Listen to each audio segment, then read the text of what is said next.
Welcome to Michelle's Sanctuary, where your feel-good bedtime escapes collection is ready to help you drift into a peaceful night's sleep. My name is Michelle, and I hope my voice arrives like that of a dear friend, here to help you feel a little calmer, a little lighter, and a little more at ease. Before we begin, if you'd like to return to this collection again, take a moment to subscribe so you can make your way back whenever you need a peaceful escape. And if you're listening tonight, I'd love to know in the comments which destination you'd most like to visit in a future sleepy tale. Tonight, you'll visit places that invite you to slow down, breathe deeply, and remember how wonderful the world can feel. These are escapes filled with quiet beaches, blooming gardens, and nostalgic getaways. Places where the simple joys of life are celebrated. Your journey begins in the floating garden village, where peaceful waters and blooming gardens create a world of tranquility.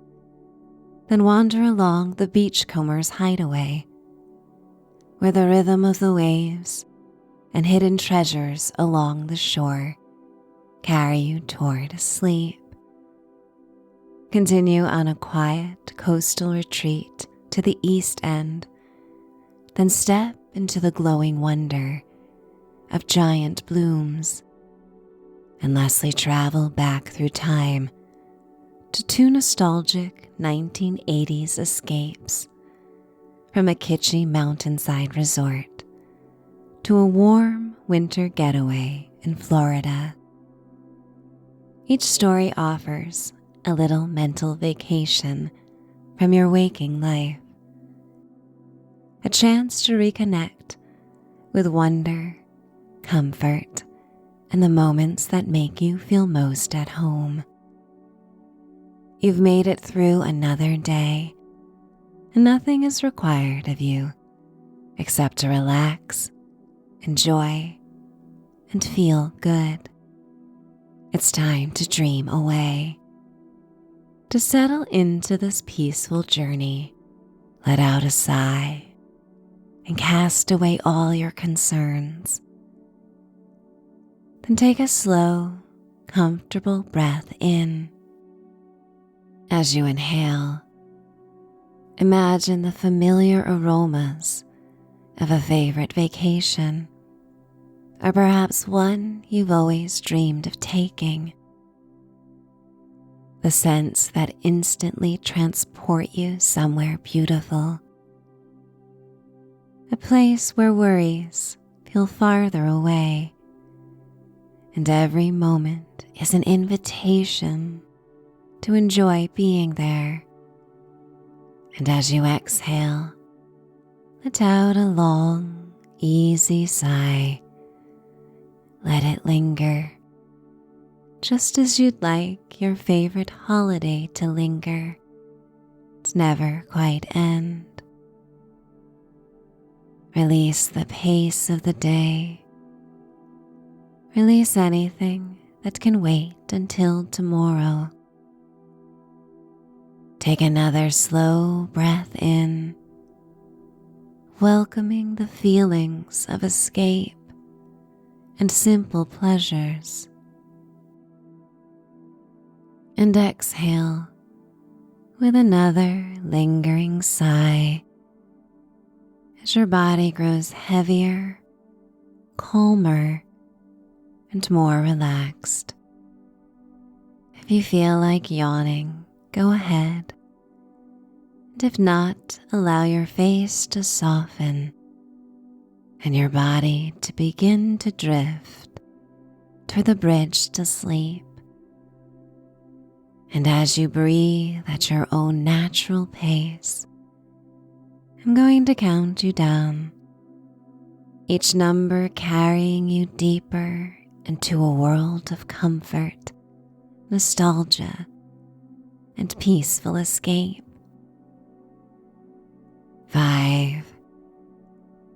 Imagine arriving somewhere you've always wanted to be, knowing this time belongs completely to you. 4. Feel the muscles in your face, your neck and shoulders soften, releasing the weight you've carried. Let your back and spine gently unwind, supported and at ease. 3. This peaceful feeling flows through your arms and hands, leaving them loose and relaxed, as though you're resting beside the water or revisiting a cherished memory. 2. Feel comfort spreading through your chest and abdomen. Your heart is open to all the possibilities of the night, and your back settles even deeper into rest. 1. The relaxation of a holiday moves through your hips, legs, and feet, grounding your whole body in relief. Now, in this state of peace, allow yourself to be carried away into a world of wonder as our feel-good tales begin. It's not really that hard to create a beautiful village in a world as abundant with beauty as Earth. While everyone's definition of beauty may vary, the floating gardens came from those who loved a river and its bountiful resources, and lived in a climate suitable for flowers to bloom year-round. You find yourself here, in a village that at its heart came to be from the pure imagination and deep love for the river that its residents shared. For generations, the villagers were water-loving souls, drawn to the river's slow, constant journey. Their days were filled with the ebb and flow of the current. Their lives lived on its banks, spread out farther than they wished to be. They yearned for a way to be even closer, to balance the sense of adventure a river journey promised with the comfort of a permanent home and tight-knit community. The river itself, with its gentle, unending current, offered a foundation both more reliable and more deeply aligned with their spirit than the muddy, unstable land. And so nearly a century ago, one imaginative soul introduced designs for an idyllic floating village. The warm climate was perfect for such a refuge, with plans for dozens of gardens that would provide both beautiful blossoms and bountiful food. What began as a half-dozen floating sanctuaries would one day become dozens of gardens and greenhouses that form the interconnected heart of the village. Every floating space and island is rife with flora and vegetation. The floating village is the kind of creative community that children may dream of, but seem to forget once they are adults and have the actual authority to make it all happen. As you arrive at the floating village, you find yourself recalling the distant dreams of your youth remembering the kind of home you once thought you would have. As a child, anything seems possible. An elaborate treehouse, a hobbit home, a bedroom under the sea, or maybe even a floating village. As you arrive at the floating village, you soon realize that no matter what floating space you visit, from the library to the tranquil drifting sleeping pods, green vines cascade down the walls, and lush, vibrant blossoms fill the space with their aroma. The dreamy village reflects on the gentle ripples of the silvery blue river, like an impressionist watercolor painting from so very long ago. The late afternoon sun casts long, golden light as you wander along the weathered wooden pathways. The planks worn smooth by generations of footsteps feel warm and solid beneath your bare feet. Your lightweight attire, a flowy linen shirt and soft cotton pants, move gently with a slight tepid breeze that whispers across the water. You approach an arching moon bridge. Its elegant ivory curve spans between two of the larger floating gardens. Benches and hammocks are carefully spaced amongst a rose garden, bursting with pops of fuchsia, peach, lavender, yellow, and crimson. You ascend the gentle incline of the bridge and pause, resting your hands on the stone railing as you take in the breathtaking panoramic views of the mystical village. Below you, and stretching in every direction, are the dozens of intricately connected gardens and greenhouses. Each one is a unique expression of the villager's deep connection to nature. Some are explosions of color, with beds overflowing with fiery orange marigolds, velvety crimson roses, and cheerful yellow sunflowers, their faces turned towards the sun. Others are dedicated to leafy vegetables and fragrant herbs, their scent mingling with the rich, earthy river air. The breeze only serves to gently release their scents even more.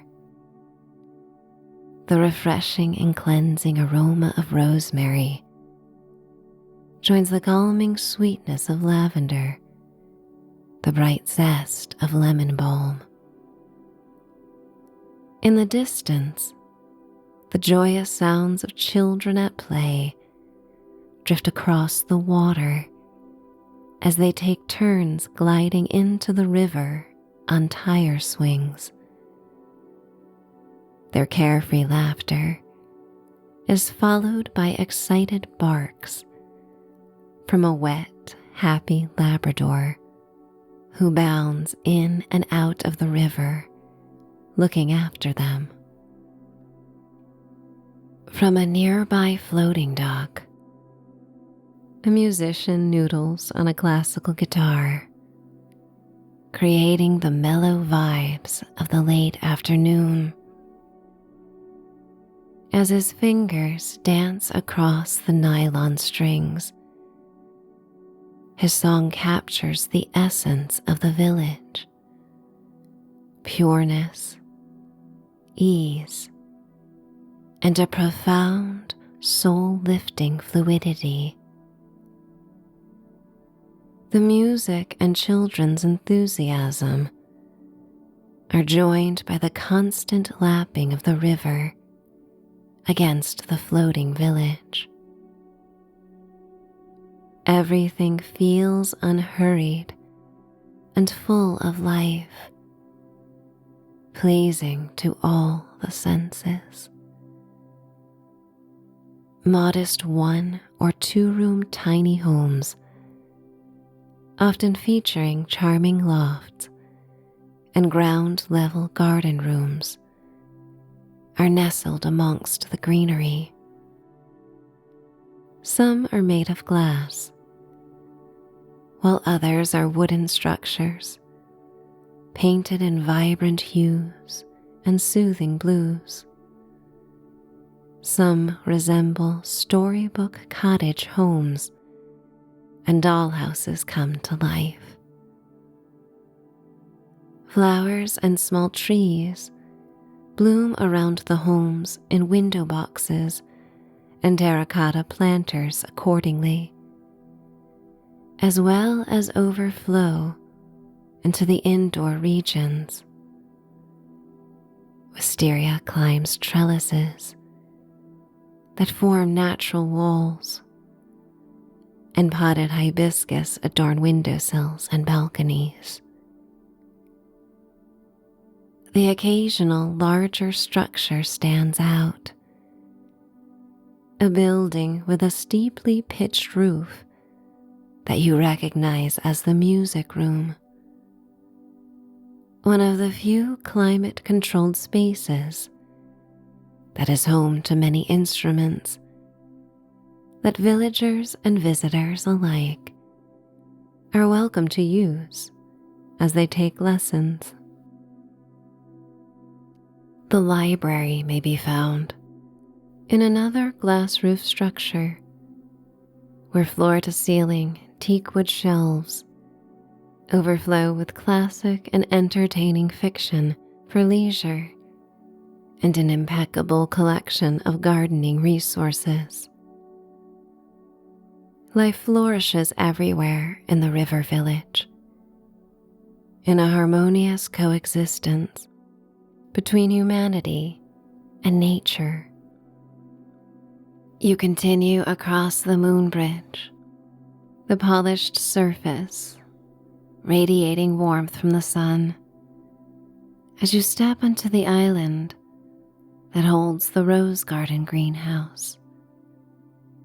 The air here is thick with the intoxicating sweet fragrance of hundreds of roses, their petals unfurling into a myriad of colors: deep burgundies, soft blushes, and vibrant yellows. There's a color for every mood, and butterflies dart in and out of the greenhouse. Sunlight filters through the glass roof, illuminating the delicate veins in the petals and casting dappled patterns on the stone pathways within. The rose garden offers a shortcut to a rope bridge that leads to a small island that houses the library. Stepping inside is like entering another world. The air is hushed and cool as bamboo fan blades swirl from exposed beams overhead. The library offers a welcome contrast from the afternoon warmth. It's a cherished place for many to find peace and simply be. The rich scent of aged paper and leather-bound books fills your senses, mingling with the fresh aroma of the lush flora that thrives within. A handcrafted stone waterfall cascades gently into a clear pool in the very center of the library, as sunlight pours through the skylights, refracting and creating tiny dancing rainbows in the mist. The waterfall's soft melody creates a soothing soundtrack, another opportunity to celebrate the calming presence of water. A canopy of towering ferns and other flowers provides shady nooks where soft blankets are spread and one may get lost in a novel. The walls are lined with seemingly endless shelves of books, and a few wooden ladders on wheels give access to the higher shelves.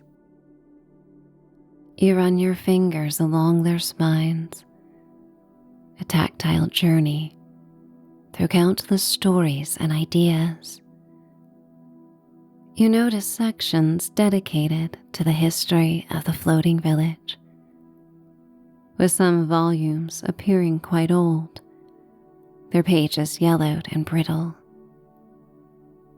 Other shelves hold beautifully bound coffee table books, their glossy pages filled with stunning oil paintings and evocative photographs that capture the floating village through time, from its humble beginnings to the flourishing modern escape it is today.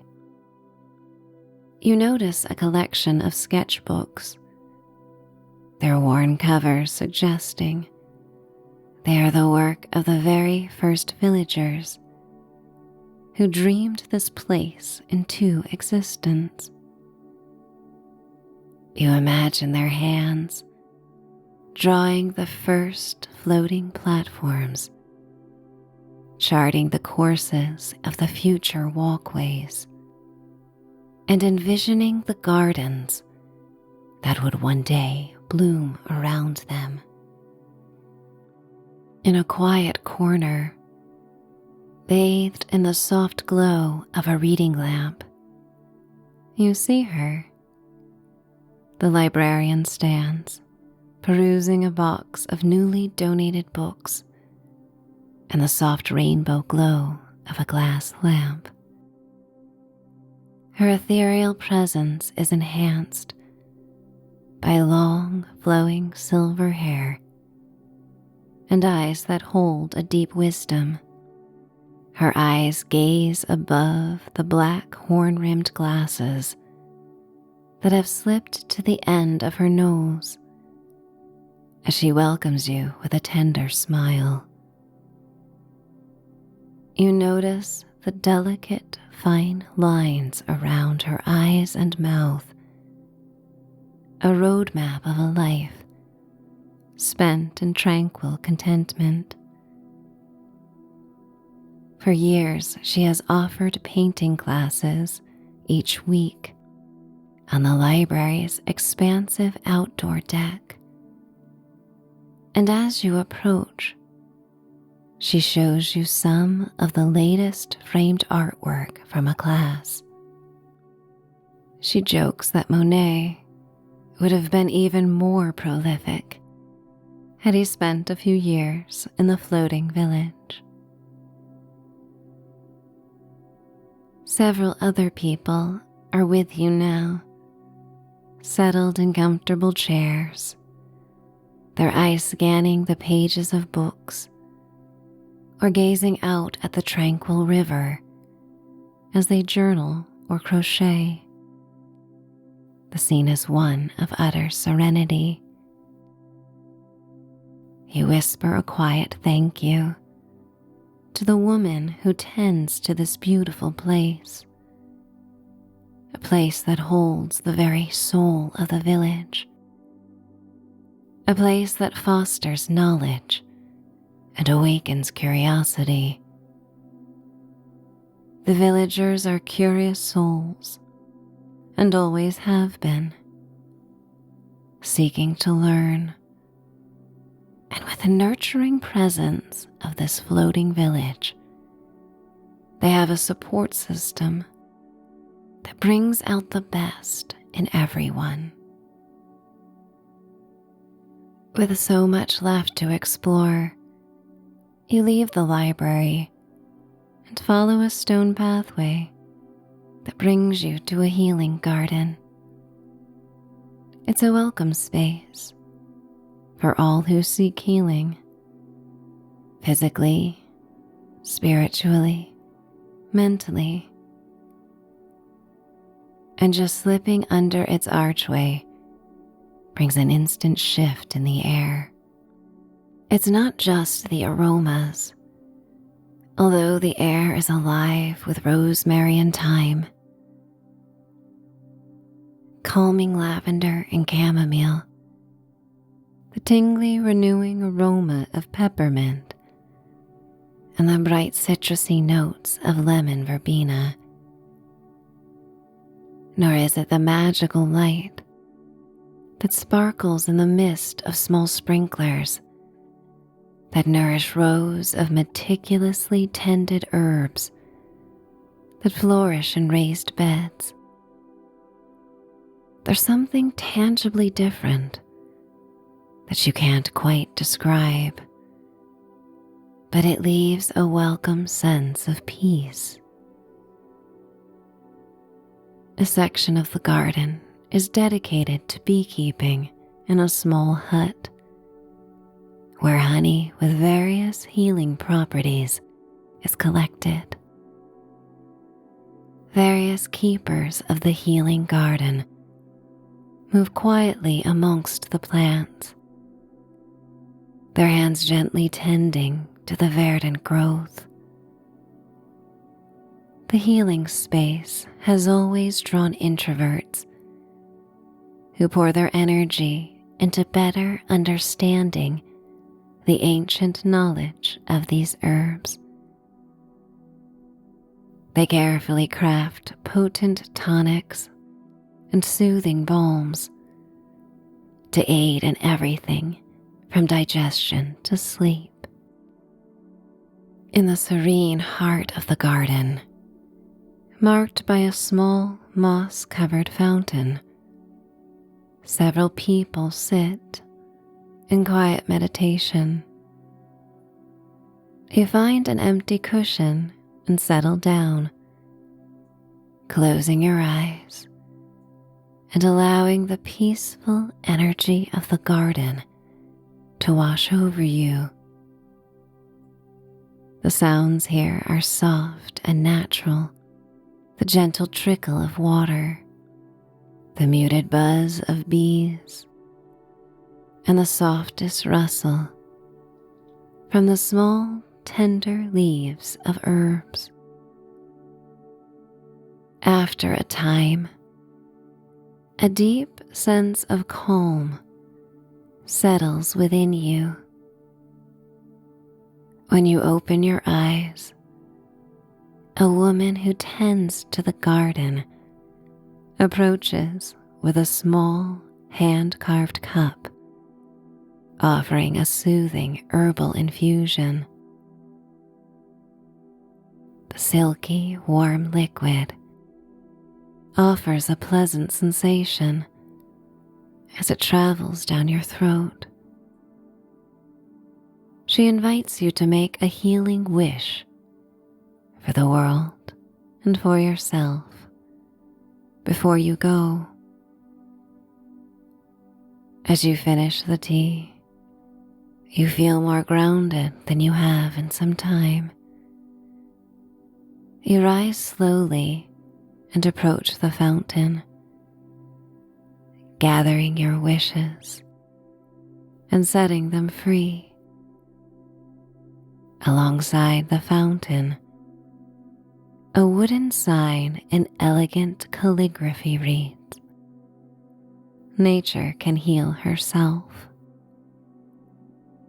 And you realize, or perhaps recall, that you can heal yourself as well.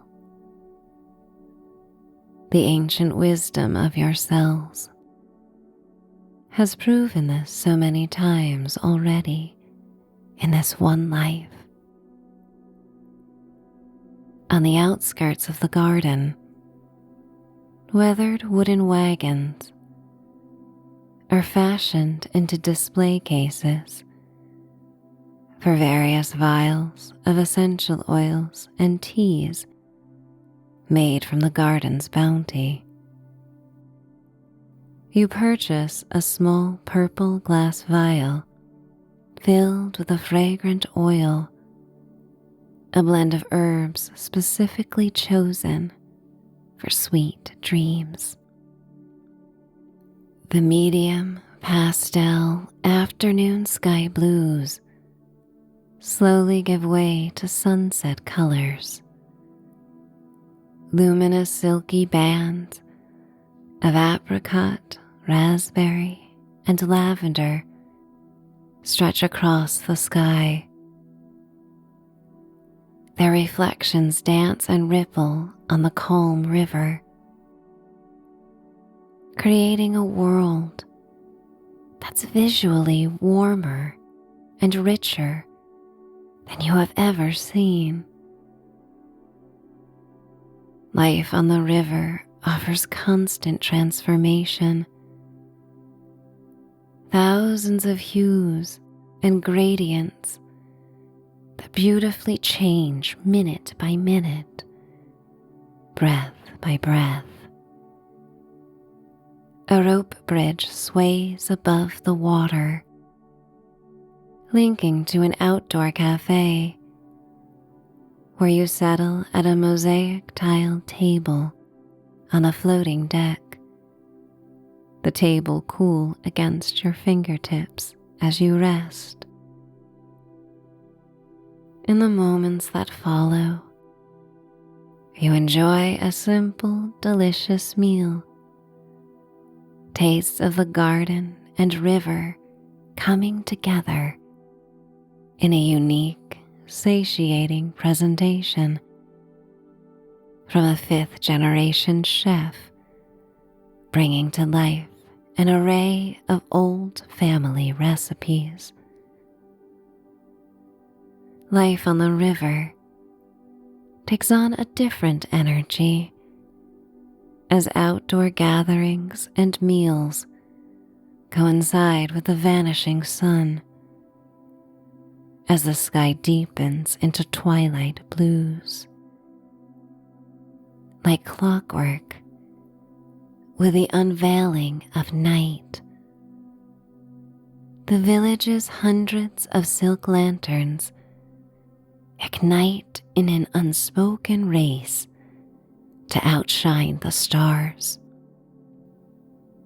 The hanging silk globes, made by artistic hands, ignite in their jewel-toned hues of gold, amethyst, ruby, emerald, and sapphire, cast a warm, colorful glow on the dark blue river.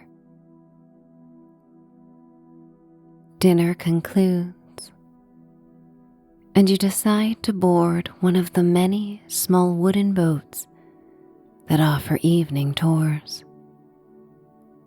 The captain of this tiny yet elegant vessel props a few silk pillows behind you that mimic the hues of the strung lanterns, and you settle into the boat.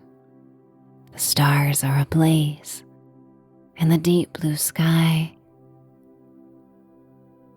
their cold silvery light a stark contrast to the warm, rich glow of the village below. A feeling of weightlessness that has accompanied you throughout the day deepens as the boat gently pushes away from the dock. You lean your head back, resting it in your palms as they create a basket, and you gaze up at the celestial display. The boat glides silently through the water,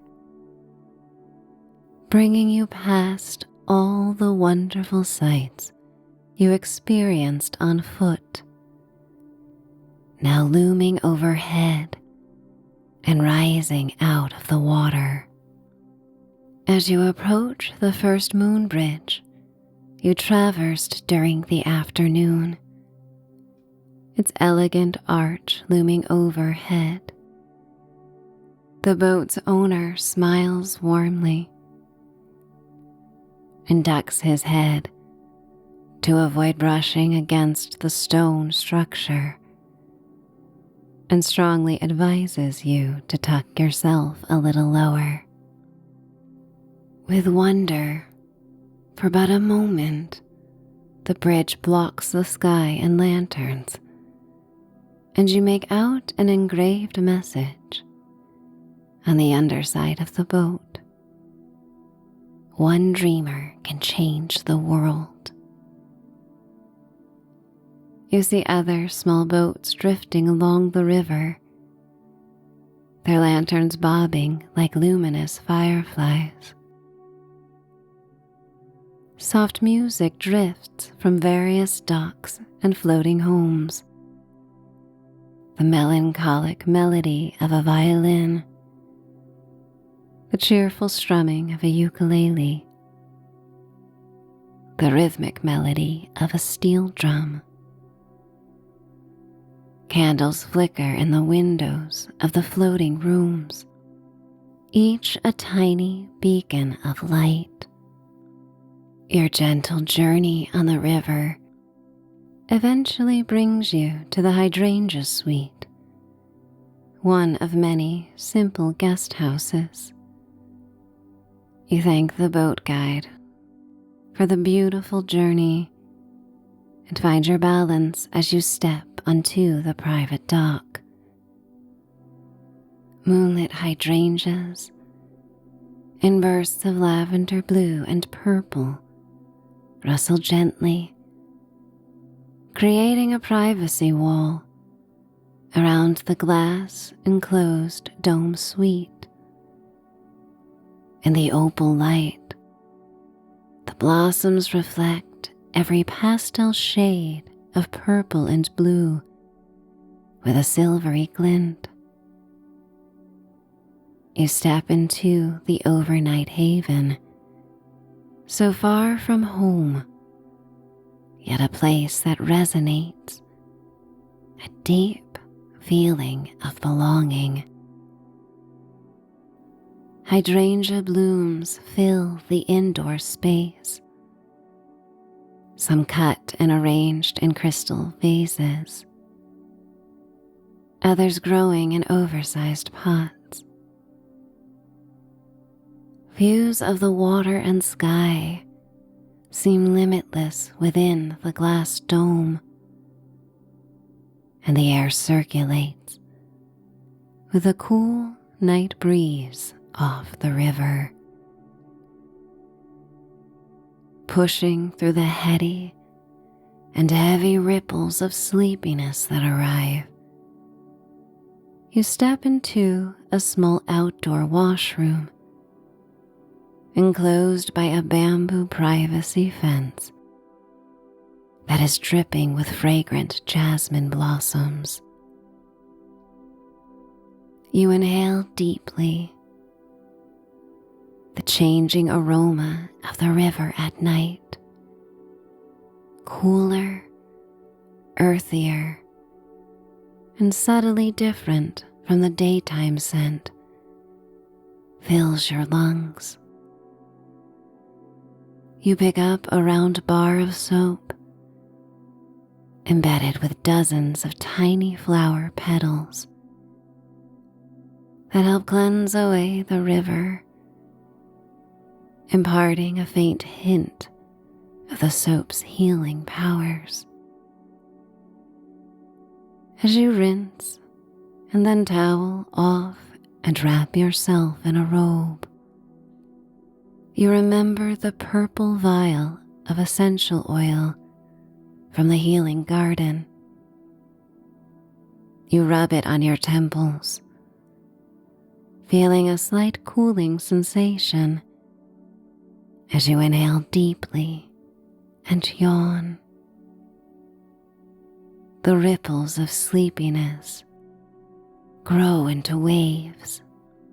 You change into pajamas, a soft button-down cotton shirt, and comfortable matching shorts, and your favorite soothing color schemes, and then step back into the heart of the suite. Your bed is elevated high, a luxurious canopy bed draped with flowing curtains. You draw them closed for complete privacy,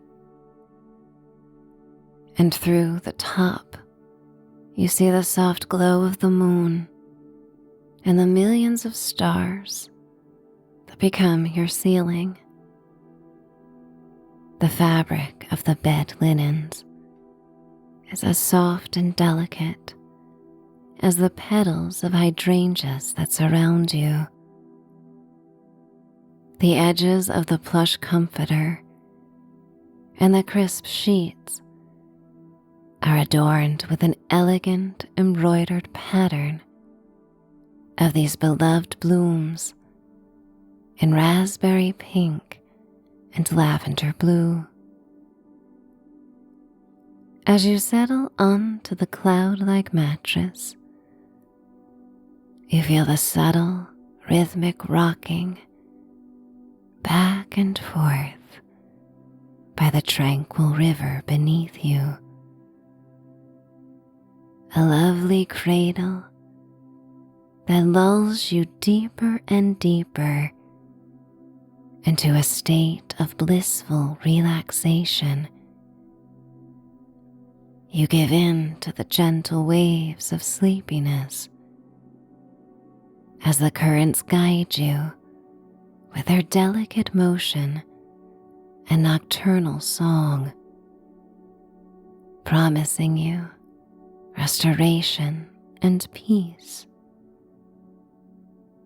And you follow it, hopeful, into the deep, soothing expanse of night, and you can gently drift off to sleep or simply continue with the next getaway, the Beachcomber's Hideaway.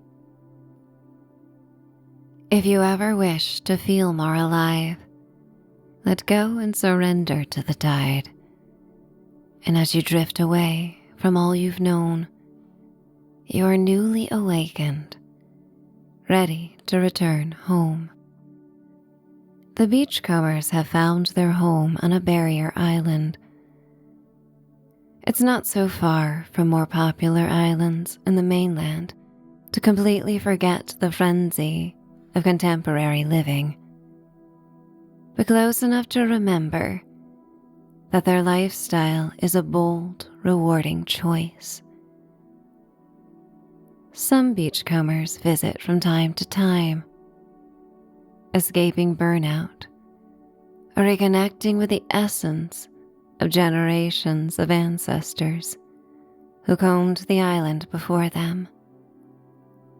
Others live here year-round, completely swearing off the bustle of modern life and the digital age, their days and nights massaged by the rhythm of the tides, the rising sun, and the endless stars. But no matter how long their intended stay, each day, everyone gathers to comb the beach in a communal effort to transform what washes up on the shores into something of practical use or magical beauty. It's lovely to be in a place so free of discord, where conversation and connections are easy, and everyone seems to be on the same page. Not one soul is a carbon copy of another. Differences are respected, and quirks are encouraged. There's an ease an abundance of levity and silliness, because without a constant reminder of the world's problems, everyone is free to plug into the endless beauty of the island. You settle onto the soft folds of a plaid blanket in your favorite colors, draped across the gentle curve of a sandy dune. Your companion, perhaps a beloved pet, with a soft, warm coat, or a cherished friend or loved one whose presence enhances every experience, shares the blanket with you. The morning sun, already warm and inviting, kisses your skin as a breeze carries the crisp, salty scent of the ocean and the pleasant aroma of longleaf pines. Below, the expansive beach rolls out before you, better than any red carpet treatment. The remnants of lacy sea foam glisten in a pearly hue.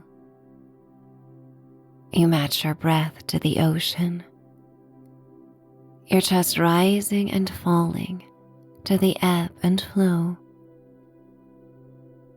It's a peaceful game you play with yourself in the delicate morning hours. Each receding wave pulls the water further and further back, unveiling more of the wet, shimmering expanse of blonde sand. This is the magic of low tide, a moment revered by all who call the island home and maintain a daily ritual that anchors time and intention. The humid air offers an aquatic perfume, featuring the subtle notes of beach oats, mingling with the delicate sweet fragrance of beach grass. These native plants rustle softly, almost whispering, as they surrender to the gentle breeze. The air feels both eternally fresh and rich with promise, delivering the gift of a day of abundant beauty and quiet discovery. Figures begin to emerge from the clusters of dwellings nestled among the dunes and trees. Modest yet artistically unique homes dot the shoreline, and the island's inhabitants appear as tiny specks at first, slowly growing larger as they approach the beach before you.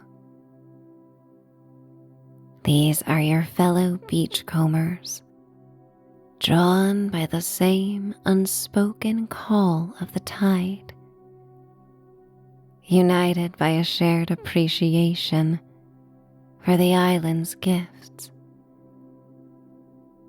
Some carry small spades, their movements purposeful, ready to dig for the succulent clams that burrow just beneath the surface. A delicious bounty harvested with respect. Others walk with a quiet, observant purpose, their eyes scanning the receding waterline for the telltale glint of sea glass or the perfect unbroken curve of a unique shell. Children rush ahead, knowing the language of the island and all its bounty, with their sun-bleached hair and tough bare feet that trample across the dunes on a mission. Though unspoken, everyone feels a rush of pure serotonin at the unexpected finds that wash up. Massive pieces of driftwood, seasoned and transformed by years of rumbling in the ocean, their surfaces smoothed and sculpted by relentless currents, will be transformed into the sturdy bones of island furniture, the strong frames of new huts, are parts of sculptures and unique island artwork. And sometimes, the truly rare find is a message in a bottle, its glass dulled by countless nautical miles, appearing as if it time-traveled from another era.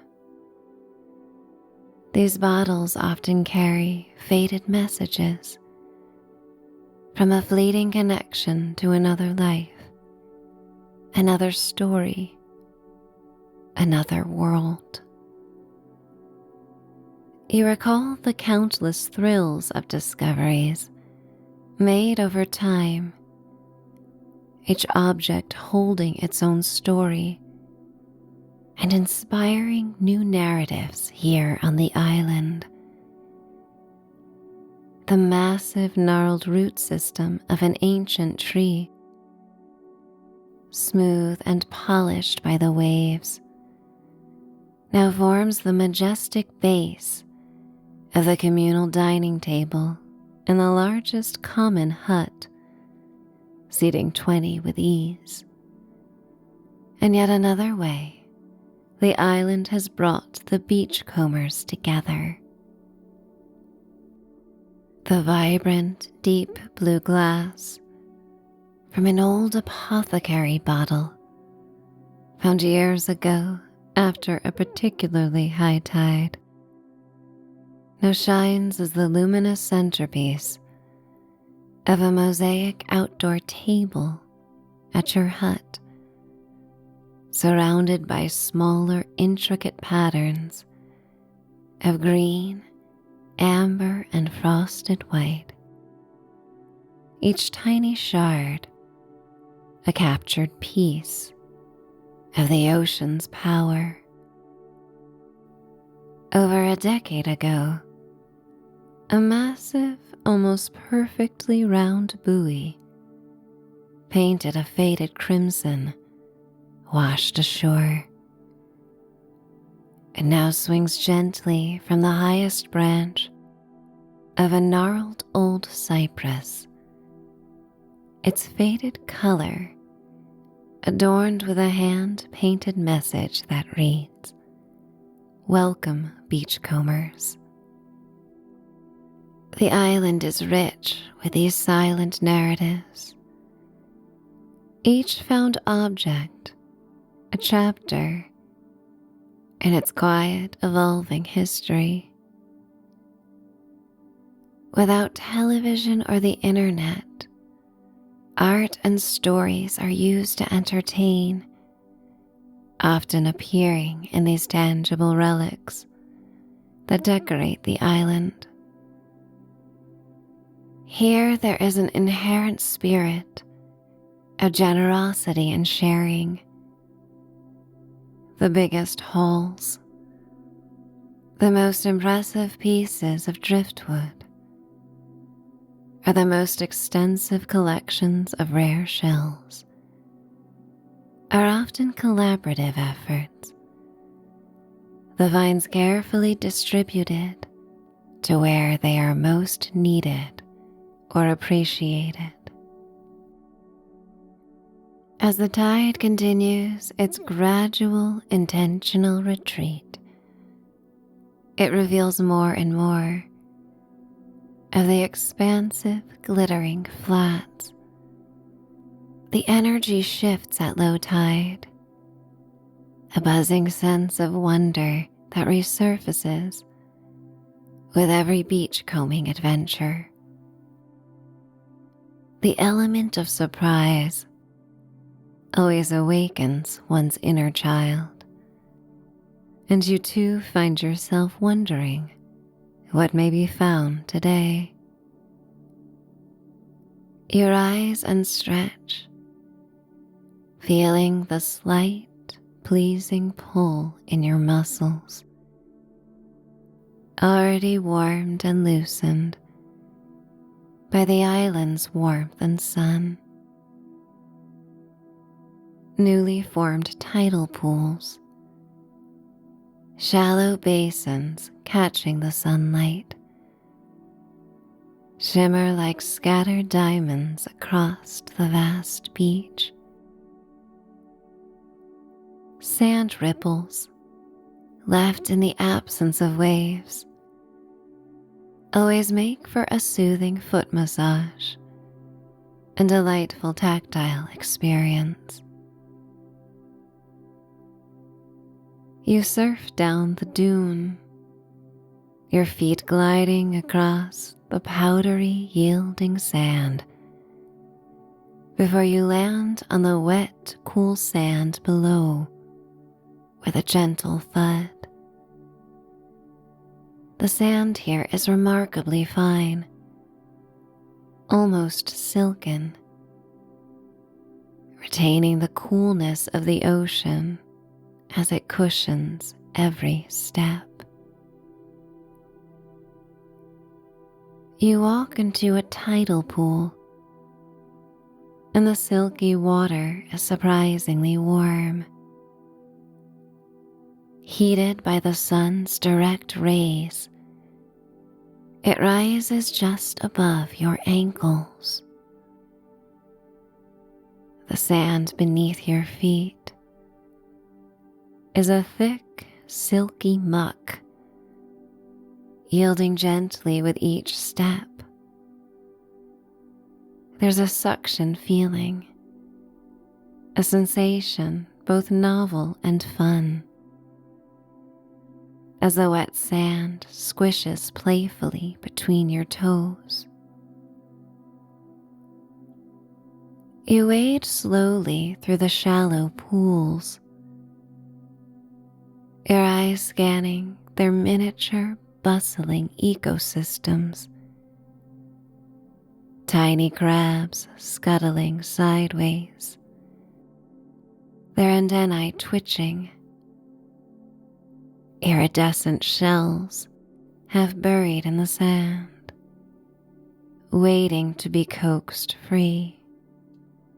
The rare sand dollar sighting, minute fish darting among intricate strands of seaweed, living moonstone jewels in these temporary oases.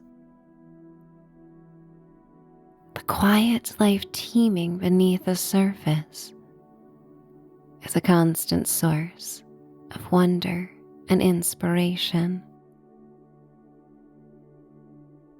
Your companion is just as eager as you to explore the beach, trailing along the edges of the water as they investigate the tidal pools and greet other beachcombers.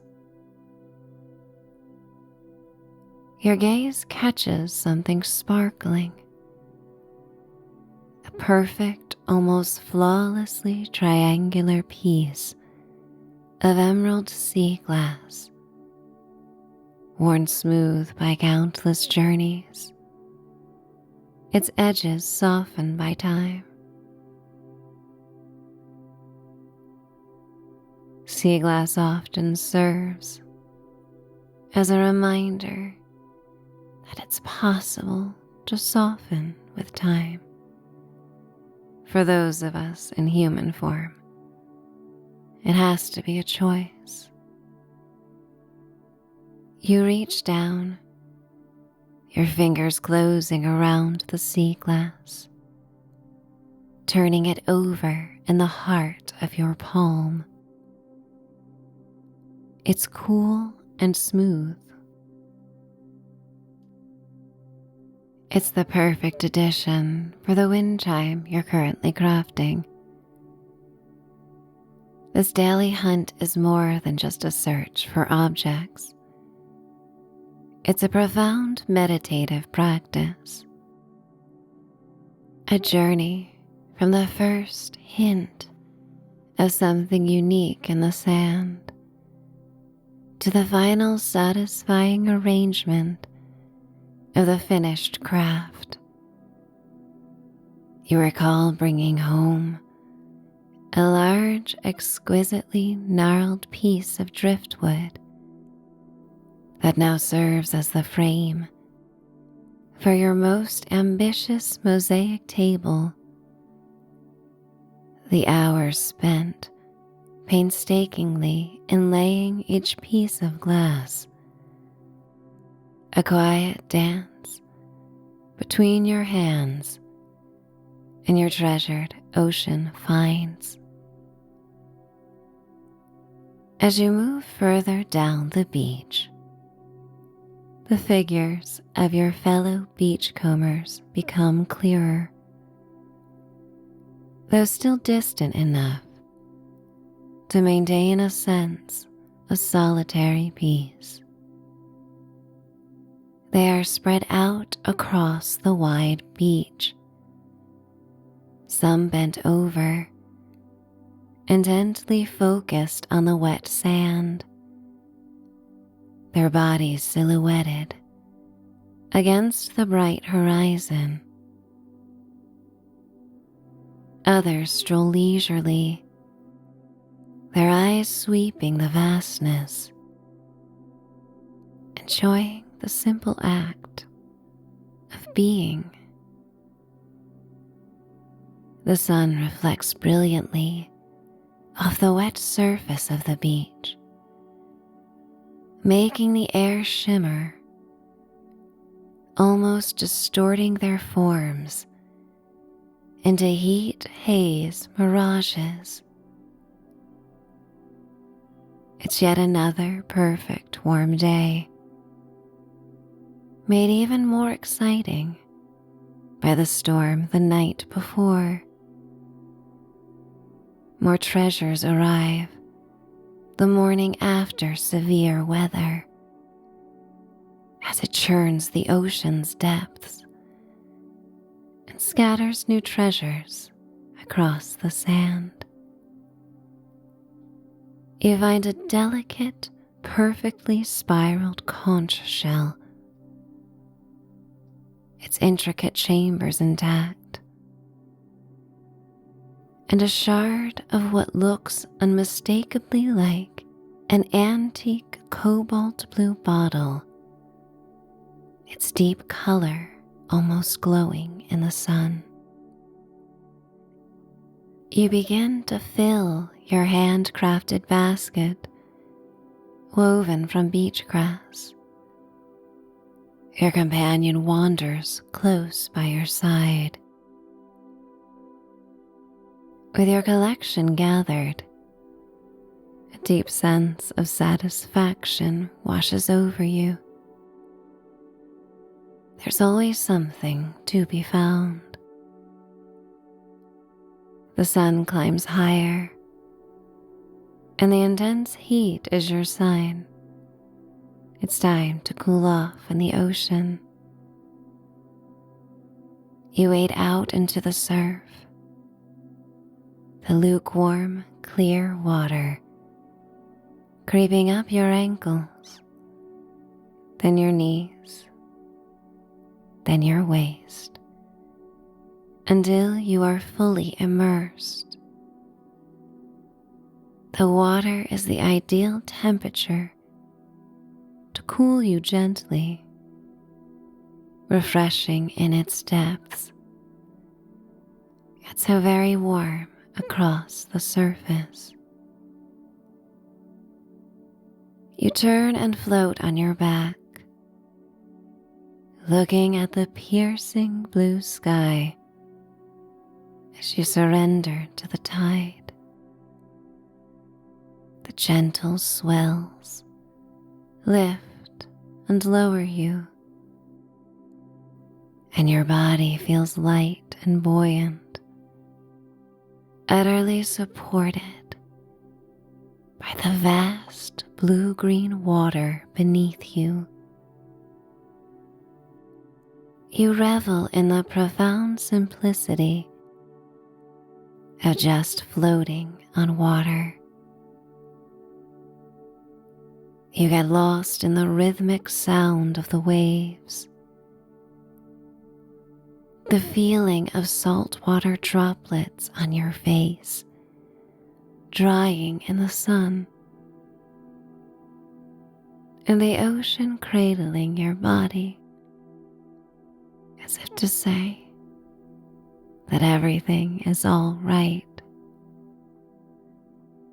Your mind is clear. Your body is relaxed. And you can't dare to imagine much beyond this perfect present moment. From this tranquil vantage point, you look back towards the shore. The distant village of driftwood huts and modest dwellings stands against the lush green of the island's interior. These strong, handmade structures that seem to blend seamlessly with the environment, their natural materials and organic forms, including domes and A-frames. There are no harsh lines, no jarring colors, just natural shapes and muted tones, and the unique artistry of each soul that inhabits them. Eventually, refreshed and utterly revitalized, you and your companion make your way back through the gentle surf, your feet sinking into the wet sand once more with each step. The walk down the beach to your dwelling is peaceful, bathed in the soft glow of the afternoon sun, the air still clean and rich with a scent of salt. As you approach your driftwood hut, its familiar, comforting silhouette, painstakingly constructed from the very treasures you still seek, welcomes you home. The first swirling hues of sunset begin to stir in the western sky as you step into your rainfall-fed outdoor shower. The cool, clean water, collected and warmed by the sun, cascades over your skin, washing away the salt and sand. You grab a handmade soap made by your neighbor that lathers thickly and leaves a lingering scent of island fig and honey. The air is still mild, carrying the day's lingering warmth. You peer at the open sky above, feeling imbued with a sense of freedom and deep connection with the island. You turn off the water and wrap yourself in a plush towel. A short bamboo pathway leads you into your hut, where you change into light, comfortable linen loungewear. Your newly collected sea glass and shells are placed carefully into a beautiful sun-dappled mason jar, which you then set in your dedicated craft nook. This nook, with its sweeping, expansive views of the ocean, is a vibrant living display of past discoveries. Homemade candles, their beeswax scent mingling with the ocean breeze, nestled in large, perfectly formed clamshells. Lanterns adorned with intricate, colorful nautical mosaics of polished glass and small iridescent shells hang from gracefully curving driftwood branches,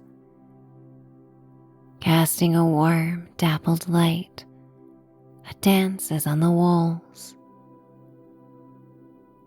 Your craft space truly celebrates the island's bounty and your artistic response to it. You know that many of the beachcombers here send their exquisite wares to more touristy islands, where they are eagerly sold, each piece carrying part of this island's soul, bringing a quiet prosperity and sustainability to this unique community.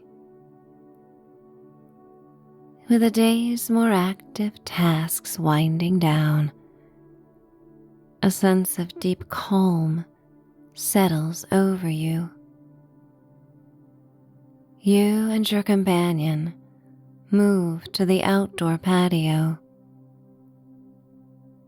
Terracotta pots teem with herbs, and garden boxes are abundant with fresh vegetables that thrive in the summer. Vibrant hibiscus blooms in hues of crimson and orange spill from ceramic pots, and fragrant jasmine vines climb over a weathered trellis. Sea oats sway gently beyond the patio, creating a curtain of privacy around your home. You settle at a rattan table, already set with an array of soft oil pastels and colored pencils and sheets of heavy paper. You begin to capture the sky, which is now a breathtaking expanse of deepening oranges, radiant raspberry, and soft pinks, and deep purples melting into the distant horizon. You get utterly lost in the pastel hues, your hand moving freely, instinctively, unconcerned with the final product. This is not about perfection, but about the profound act of observing and creating, a time of pure, unadulterated slowing down, a silent, joyful meditation in color and light. The enticing aroma of dinner begins to waft through the air as other island dwellers grill and saute fresh veggies and proteins. You move to your outdoor grill, a simple, sturdy structure built from local stone. The sizzle of your favorite summer delights, with an array of fresh herbs, soon adds to the sounds and smells of the island. You enjoy your meal on the patio, savoring each bite as the sky transitions further into soothing blues and deep indigos, and the island transforms into a nocturnal sanctuary. The air grows cooler,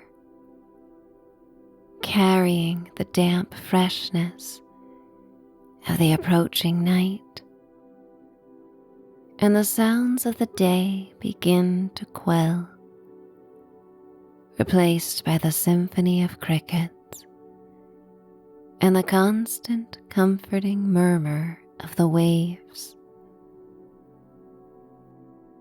Quite satiated, a profound sense of contentment settles deep within you as you and your companion head back to the beach. As darkness fully descends, a nightly bonfire has already been kindled in a designated hollow. The beachcombers gather with friendly smiles as children approach the fire with scavenged sticks, holding a marshmallow or three. And everyone is drawn together by the primal allure of the fire. The flames leap and dance, towering above the gathering, casting long, shifting shadows that play across the sand and the faces of your companions. Sparks rise into the night, tiny orange gold stars mirroring the silver ones in the sky. A connection between Earth and the vast celestial canvas above. The cool evening air, carrying the perfume of the ocean, provides a delightful contrast to the intense radiating heat from the fire, warming your face and hands, leaving a pleasant flush on your skin. Out in the sparkling waves, just beyond the reach of the firelight, a pod of dolphins glides by. Their sleek silver bodies catch the moonlight as they arc and dive in an enchanting dance beneath a starry sky and a silver crescent moon that mirrors their formations. You feel a bone-deep sense of tiredness. Every breath feels expanded, carrying the joyous characteristic of a day well lived, filled with a quiet thrill of discovery, pleasant exertion, shared laughter, and deep, unspoken connection. It's the kind of happy exhaustion that promises truly restorative sleep, that recharges the very core of your being. as the communal fire slowly turns into glowing, pulsing embers, casting a softer, more intimate light. Crabs scatter across the darkening beach. One by one, your fellow beachcombers rise, sharing kind good nights, their voices hushed, and return to their yurts, huts, and tree homes, fading into the shadows of the night. You and your companion rise together, a comfortable quiet between you, to make your way back home. You ascend the short, sturdy stairs to your loft once home,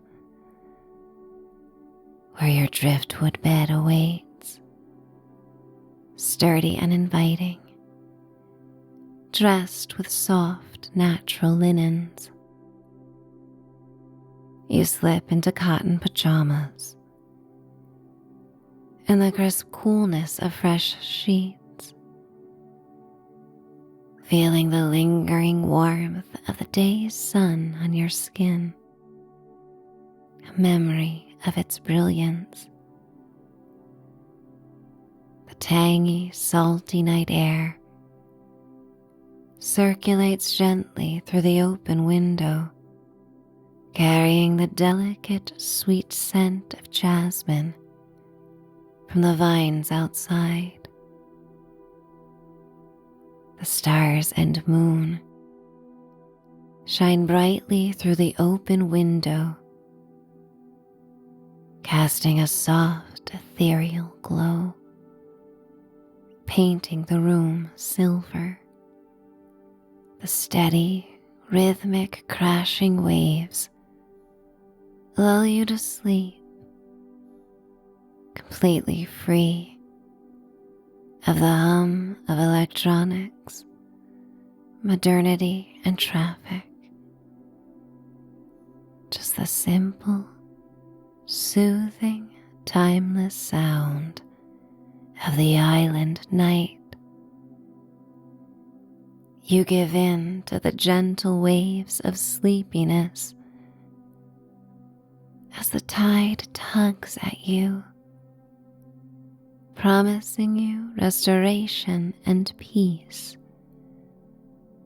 and you follow it, hopeful, into the deep, soothing, infinite night. Feel free to slip into slumber, or let the next story carry you onward. Cozy escape to the East End. There's something so spectacular about waking up slowly, becoming aware of the morning in a new place, a safe, luxurious place, where the sunlight pours through the window you left cracked open, and the sheer ivory curtains dance in the soft harbor breeze that the ceiling fan helps carry through the room. You awaken in the inn, a home for a few nights, without a plan, without anywhere to be. Slowly, gratefully appreciating the ease of a perfect beginning to a perfect weather day. The air smells so rich here, of salt water and lilac blossoms and freshly mowed grass just beyond the pool below. As you stretch and readjust to the light, coming out of a dream you let linger just a bit longer, enjoying a sleep that brought more rest than a month of ordinary nights, resetting you internally to remember what it's like to use a day for pure enjoyment. You feel the unrushed pleasure of stretching like a starfish in an extraordinary king-sized bed that was chosen with such care. In fact, everything in this charming inn has been carefully curated and arranged over the decades by the inn's owner. The sheets have been starched and ironed into something still crisp in the morning, even though they softened around the shape of your body as you slept. The duvet is heavy and warm, waiting you in comfort. And you take in the room for a long, unthinking, delicious moment, simply breathing, simply imagining the first cup of coffee or tea, or whatever morning drink you fancy. The inn is quirky, themed by influences of Ireland and Bali and the coast of Long Island, an eclectic space near the water. Outdoors there are tiki lanterns, the woven rattan kind, still glowing faintly from the evening before, their small amber flames not yet extinguished in the soft morning air. Beyond the inn, pale stone paths wide between modest white cottages, and while they are stark and coastal, the wood trim of the inn is the color of dark chocolate, with second-floor balconies overlooking the marina.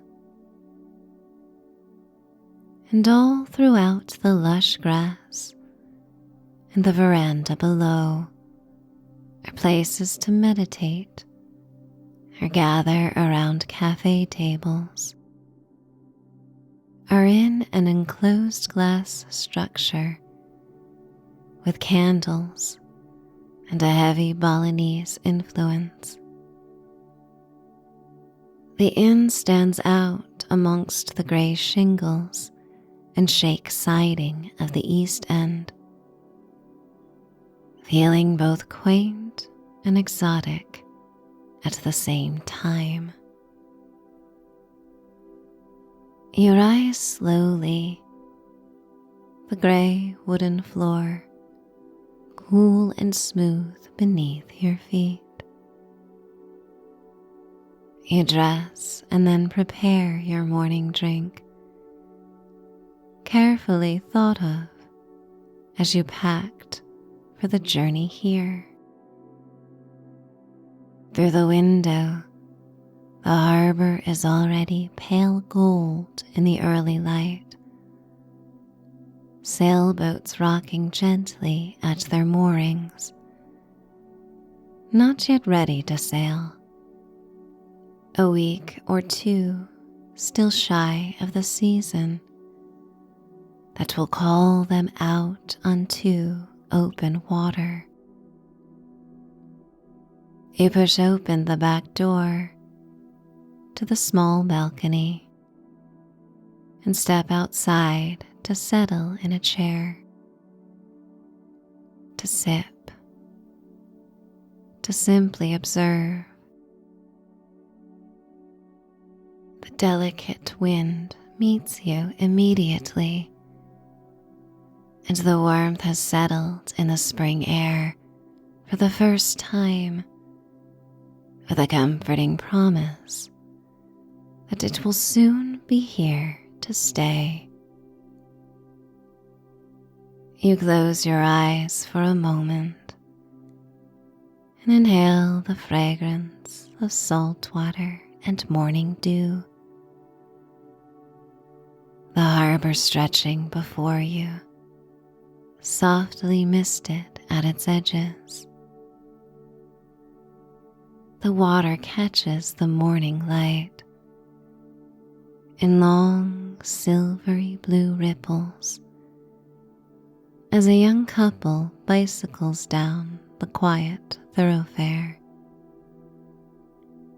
The inn hosts many pups, and the owner's terrier is making the rounds, sniffing the grass and protecting the inn with a quiet confidence. Your lips soften and curl up in a smile, knowing this will be a great day of unexpected discoveries and ease, and you return to your room to prepare. A morning drive leads you to the heart of Sag Harbor, taking winding roads like Stephen Hand's path beneath a constant green canopy of pines and trees splayed out in their verdant glory. It seems strange to see so many late blooms. Cherry blossom petals have yet to drift freely on the breeze. Pops of pink, ivory, and the lush purples of lilac and wisteria appear along the way. The streets of Sag Harbor are still glistening from an overnight mist when you step out into the late morning. The sidewalks darkened in long uneven patches that are just beginning to dry at their edges where the sun touches them first. You step out into the quiet splendor of Main Street,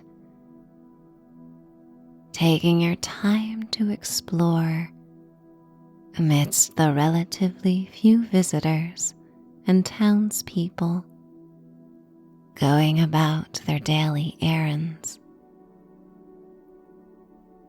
Sag Harbor is in the pleasant, unique state of being almost awake, but not quite. Storefronts are propping open their doors for what feels like the first time in months, letting out the closed-up smell of winter and drawing in the ocean air in its place. A shopkeeper removes window dressings from the end of last season, polishing the old glass of her storefront windows with an effortless grace. Across the street, a Merino restaurant has folded back its great waterfront windows.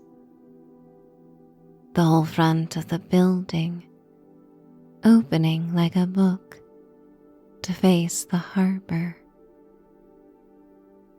A solo waitress in a light sweater arranges tables on the water-facing terrace, pausing occasionally to let the warmth rest on her face with quiet, private satisfaction. A chalkboard menu reappears outside a cafe. A bicyclist rolls past slowly, the tires whirring softly on damp pavement. From somewhere down near the water, quiet conversation drifts up. A few fishermen or marina workers, their voices too low to make out the words, but warm in tone. The easy rhythm of people who have known each other a long time and have their own special language. Inside the local five and dime,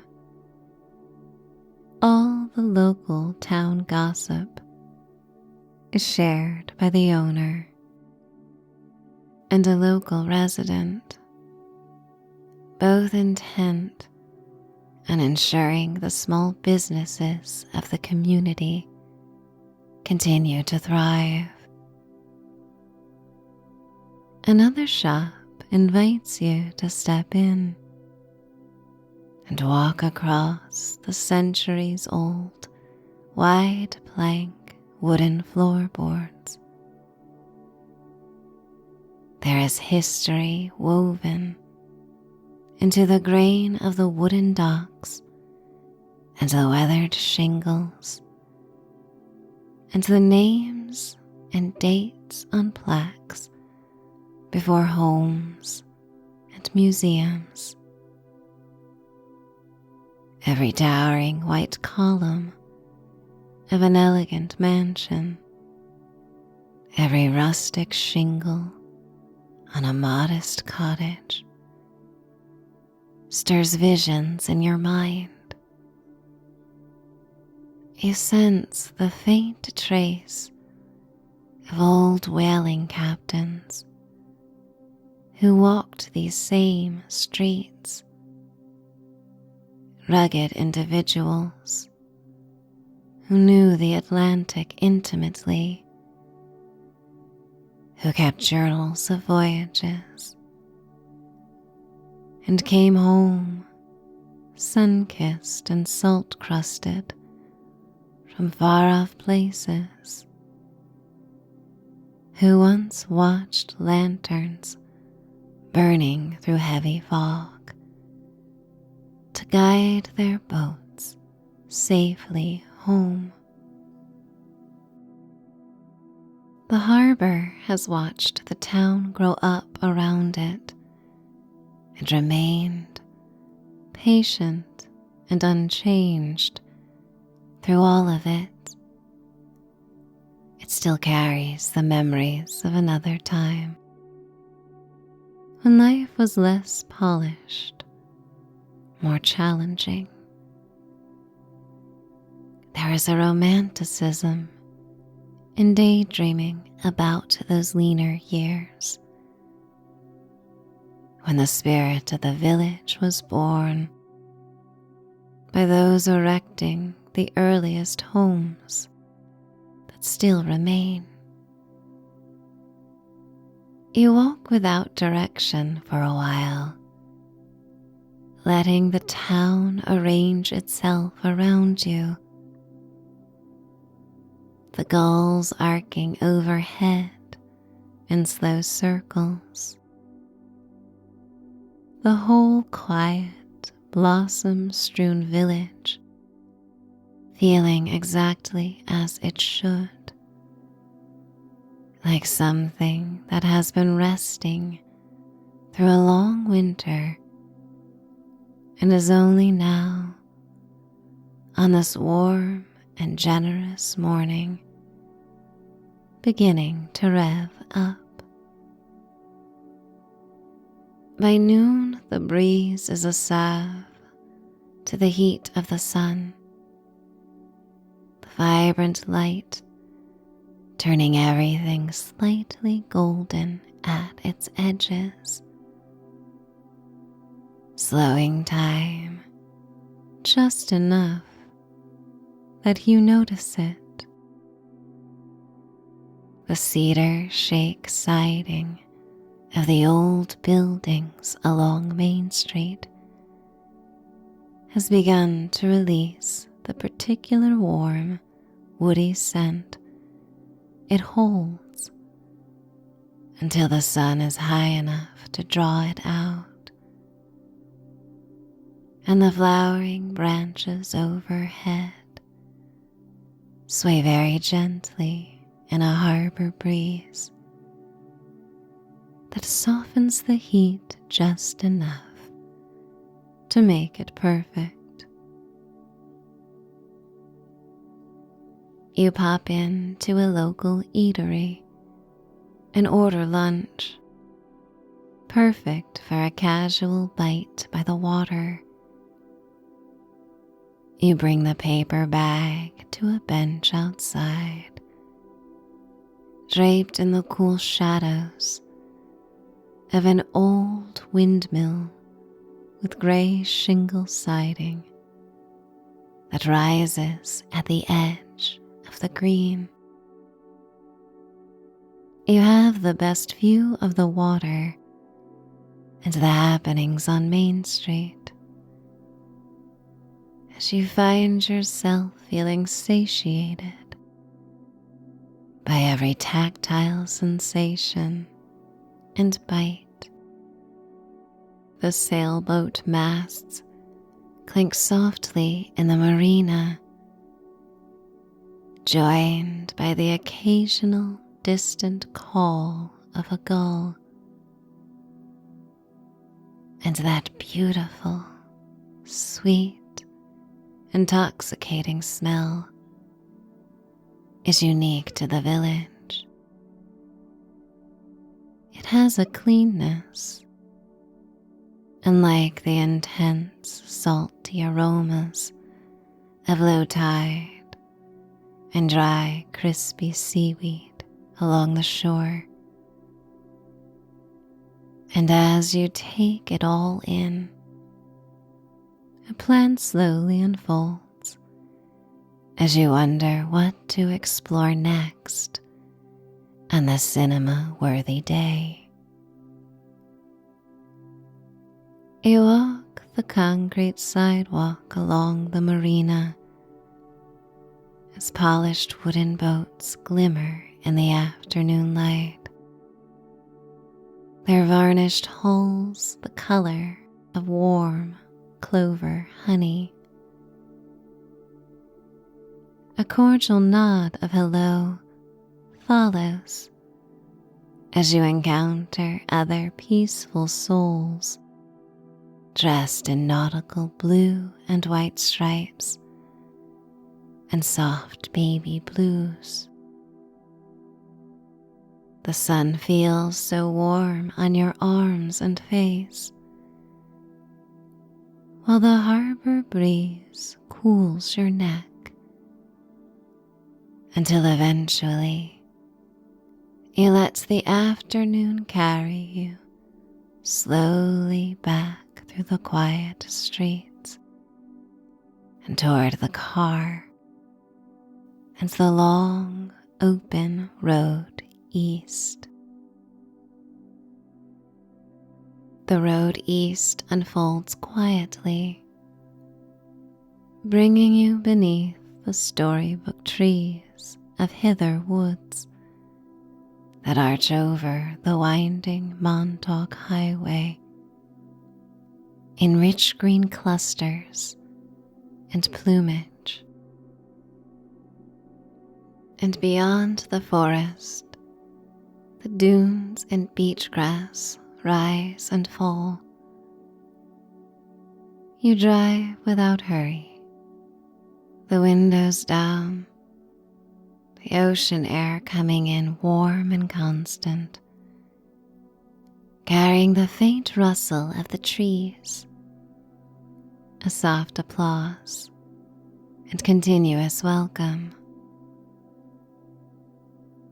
The roadside is full of signs of a season in preparation. A seafood shack shuttered all winter is open again. A hand-lettered sign propped at the road reads lobster rolls. Season starts now. The Memory Motel, with its faded paint, retro lettering, and the particular charm of a place that has been exactly itself for decades, has landscapers tending to the property. The simple American roadside is coming to life, a stage being set for the season, bringing a timeless air of comfort and nostalgia. The dunes on either side glow pale gold in the afternoon light, the beach grass bending and straightening in long hypnotic waves. A low rolling haze sits offshore at the horizon, and the Atlantic does what it always does, keeping its own sovereignty, indifferent to the warmth of the day. You let your hand rest in the open window to feel the warm air move through your fingers as the tires make their steady hum on the asphalt. You follow the highway to its absolute limit, where the land finally ends and the vast Atlantic takes over. The Montauk Lighthouse, with its painted white brick tower with a wide maroon band, rises proudly into the crystal blue sky. It's one of the grandest lighthouse towers you have ever seen, and for over 225 years, it has shone its light on the world. Standing near the edge of the majestic soaring bluffs, you look down at the sheer height of the cliffs, meeting the churning water below. The parking lot and trails are mostly empty,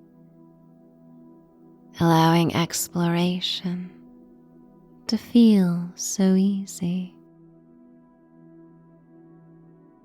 In June and July, the traffic may be fierce, but now everything feels open and reverent, giving a clearer idea of what life may have been like so very long ago. You think, without quite meaning to, of all the ships this grand tower has guided safely past this point, of sailors watching for that light through heavy weather, and feeling relief arrive in their chests at the sight of it,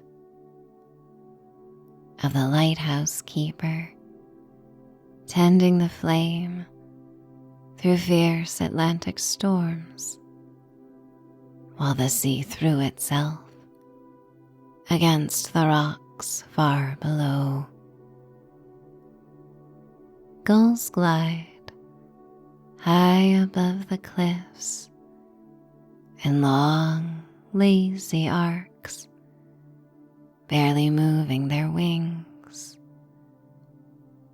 Bumblebees drift lazily above the brush, their furry black and yellow bodies, surrounded by a halo of warm sunlight.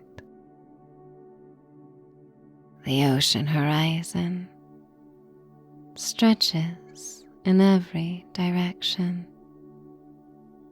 vast, silvery blue, and unbroken. You stand there in the warm and perfect afternoon, with a lighthouse behind you and the sea before you, immense and calm, feeling that there is simply nowhere else to be. Leaving the high cliffs of the point, you turn back westward for a quick peek at the surf at Ditch Plains. But as you park near the rising dunes, you notice how quickly the energy has shifted. It's after 6 now, and the temperature has become shockingly chilly. Another climate, or season almost. The golden light of the point is now concealed beyond a blue mist, and the entire beach is swaddled in these cool, moody blue and gray tones as the sun slips away on the other side of the bluffs. Before you even step out of the car, you reach into the back seat for a heavy Montauk sweatshirt, bundling yourself into its thick, cozy fleece. It is a welcome shield against the sudden chill. You walk down to the shore, your arms hugging your body as the thunderous waves land on the cool sand. The low vibration is more intensely felt than heard, and it's no wonder Ditch Plains is a surfer's mecca. But as the coolness of early evening arrives, only you and a woman with her small Pomeranian take to the sand. Walking amongst the ancient, towering bluffs, you feel delightfully small against walls of carved clay and sand that rise nearly 100 feet straight up from the shore. Their rugged faces are sculpted into dramatic, sweeping crests by centuries of Atlantic wind and wild ocean spray. As the mist causes your vision to softly blur, you make out faces and designs in these giant, weathered fortresses guarding the southern edge of the island. Clouds roll in, making their own ethereal formations in the fading blue denim sky. You approach the water, curious to dip your hand into the sprightly cold surf. Grateful for your fleece, you close your eyes and inhale deeply, taking it all in. A faint, glittering mist drifts inland, cool, mineral, and clean against your face. The coast breathes alongside you, a slow, deep inhale and exhale, with each incoming and retreating wave. You open your eyes, longing for the warmth of your car, and head back toward the shelter of the harbor. By the time you return to the harbor on the north side of Lake Montauk, it's as though you've returned to summer, no longer concealed by the bluffs. The sun falls across the water in opulent, deep shades of gold. As you park at your inn and walk along the aptly named Flamingo Road, the entire world is awash in pink.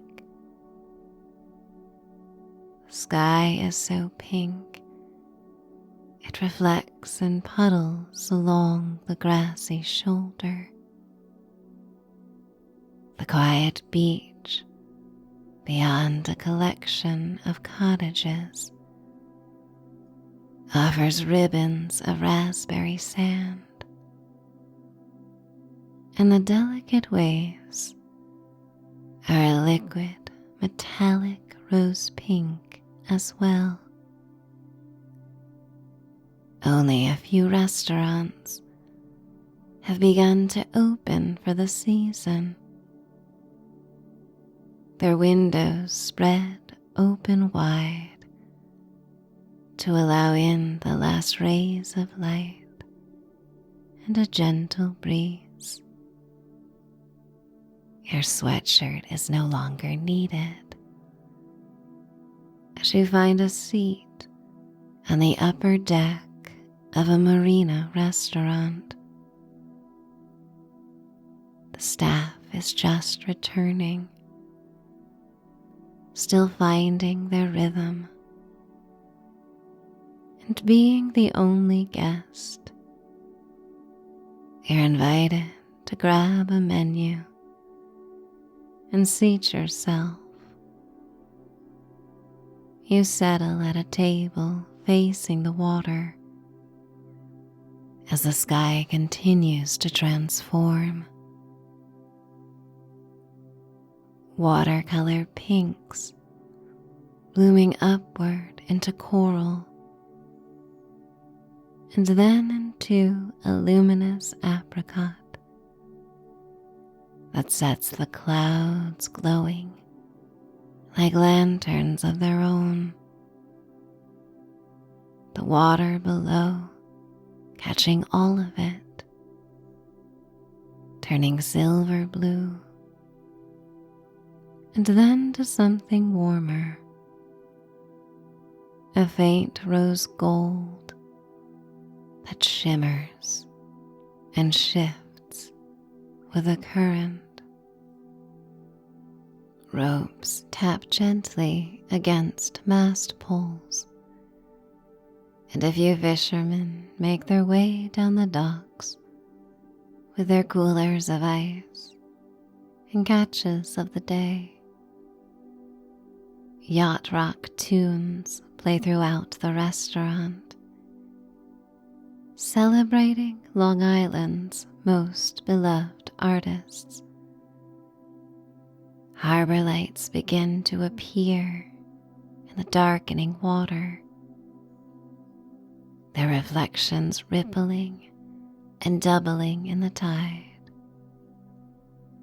And the waitress comes to greet you, casually dressed in leggings and a hoodie.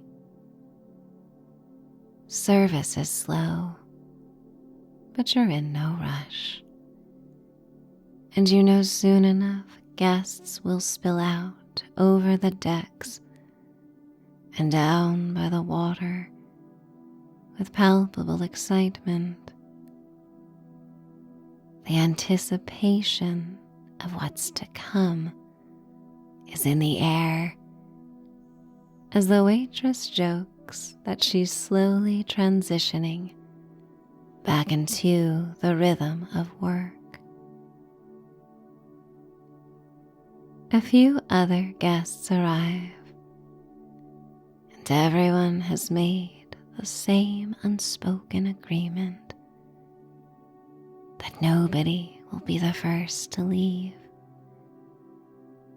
Light sweaters and denim jackets appearing from bags and the backs of chairs as the warmth of the day recedes inch by inch back into the cool that the East End holds in its forests, dunes, and bodies of water.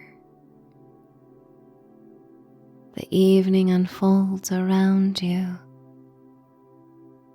as you enjoy the ideal ending to the day with a leisurely coastal meal. The walk back to the inn is a slow one, and you mean it to be. The gravel softly beneath your feet in the darkness. The mist has thickened over the bay in a ghostly wave and now travels over Flamingo Road. You can feel it at your cheeks, cool and gentle, the night reclaiming the warmth that the day held so generously for so long. And the inn is quiet, with colorful lights in a rainbow array that illuminate the chocolate-hued walls. The rattan chairs are empty now, and soft meditative music plays throughout the garden. You pause before going inside. Standing on the grassy path as a bunny hops across the dewy blades. Together, you are witness to a sliver of a crescent moon in the deepest shade of crimson, rising over the water. It breaks through the clouds with its fingernail curve, magical and almost unreal as it reflects on the darkened bay. A wave of tiredness takes hold as you ascend the carpeted outdoor stairs of the inn to your little hideaway. The night goes quiet, and you feel that you are on the very edge of the world in the dreamiest way possible. Inside, the inn room holds you like an old friend. The wooden floors creak softly underfoot as you slip out of your shoes and prepare for a shower. Warm lamplight gathers in the corners. The linen has been turned down, the pillows arranged with care. And as you step into the steamy warmth of the shower, you wash away the salt and sand, enjoying the fragrant, clean smell of the lush ivory lather that cleanses your skin. A yawn escapes, and then another, as your muscles melt in the heat, and a lovely headiness takes hold. You dry off with a plush, luxurious towel and change into your pajamas. The air is chilled and ideal for sleep, with the faintest trace of the sea and fresh, clean linen lingering as the ceiling fan spins. You climb into the cool, crisp sheets and feel the duvet settle around you, weighted and grounded in the sleepy moment. All of the East End dreams, one of its last quiet pre-summer dreams, before the rush, before the liveliness of another high season. The lighthouse tower light is turning far to the east, its steady beam crossing and recrossing the blue-black Atlantic. But you are held here, in this warm and quiet place, beneath the scarlet crescent moon, settled in an inn, cloaked in ethereal mist and lantern glow. Memories of this healing and fulfilling day drift softly away as you effortlessly drift along toward slumber. Allow yourself to succumb to sleep or seamlessly transition to the following escape. The enchanted forest of giant blooms, a wise soul once expressed, sometimes feeling small is exactly what is needed. The vastness and the grandness of this planet are constant and beautiful reminders that although we are small, we are part of something big. There is an enchanted forest just beyond the stream.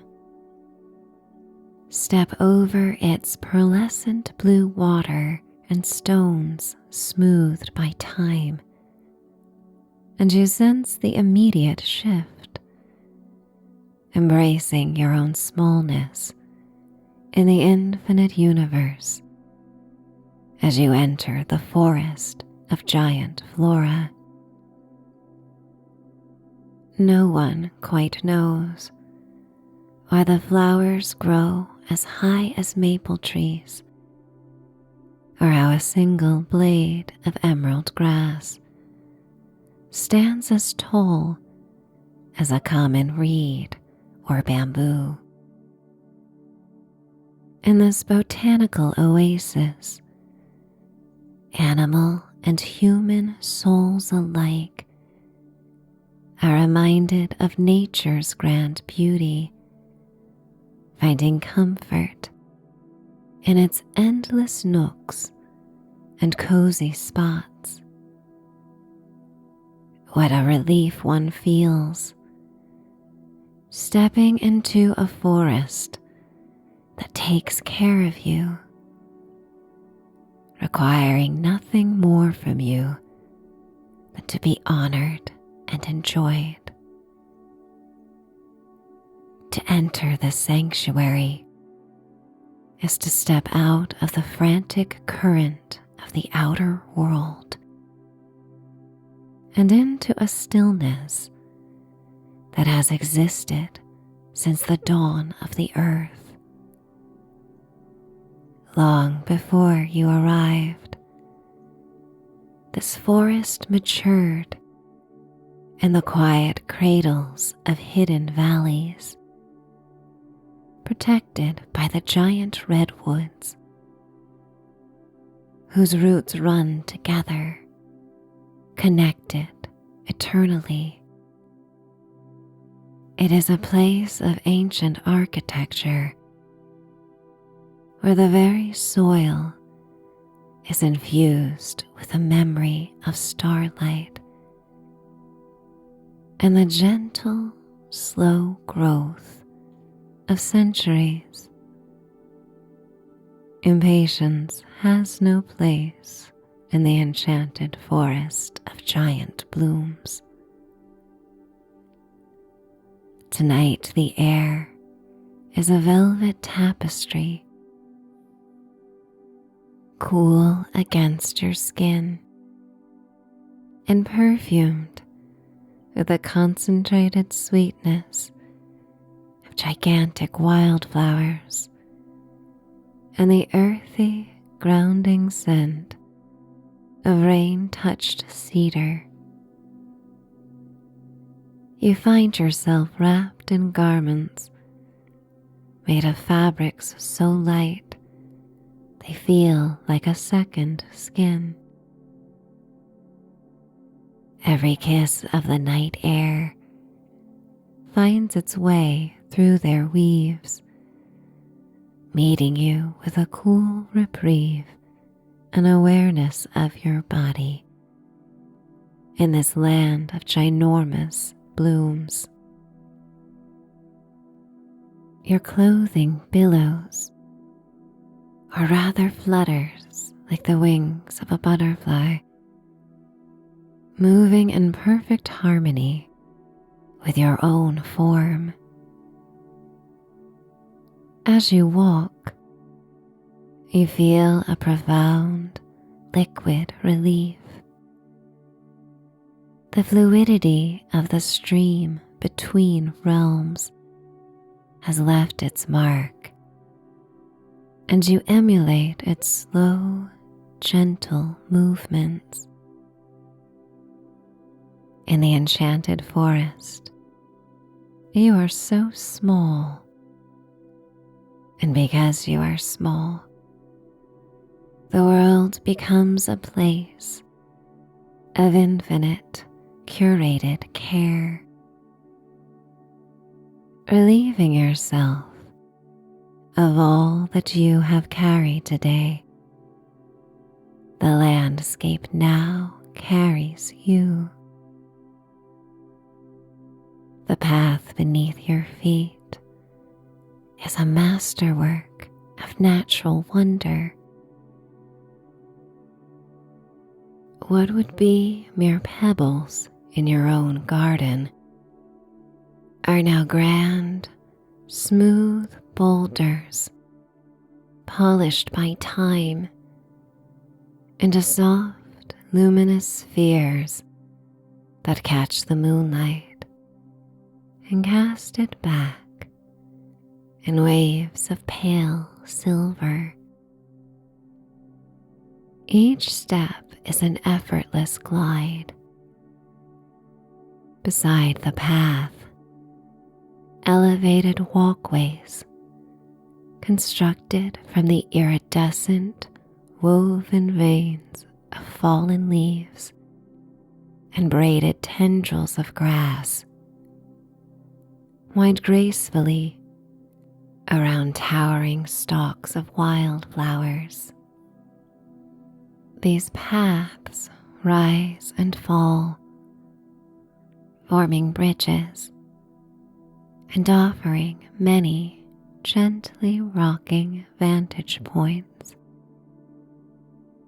They coil around blades of grass as high as trees in the forests of your homeland. Every sensation here is an invitation to exhale, to feel the forest carrying you, and to notice how deeply it wants you to rest. You come upon a series of hammocks, suspended like delicate slings between the bowed stems of the heavy heads of poppies. Their silky fibers form webs that are resilient yet impossibly soft. You feel their gentle tension beneath your weight as you lower yourself in. The hammock rocks slowly, a cradle of living fibers that reminds you once more to slow down. Whispers from the forest invite you to surrender. You tilt back, arms trailing along the silver cords, your heart open to the night, hoping to linger in this liberating sensation as long as time allows.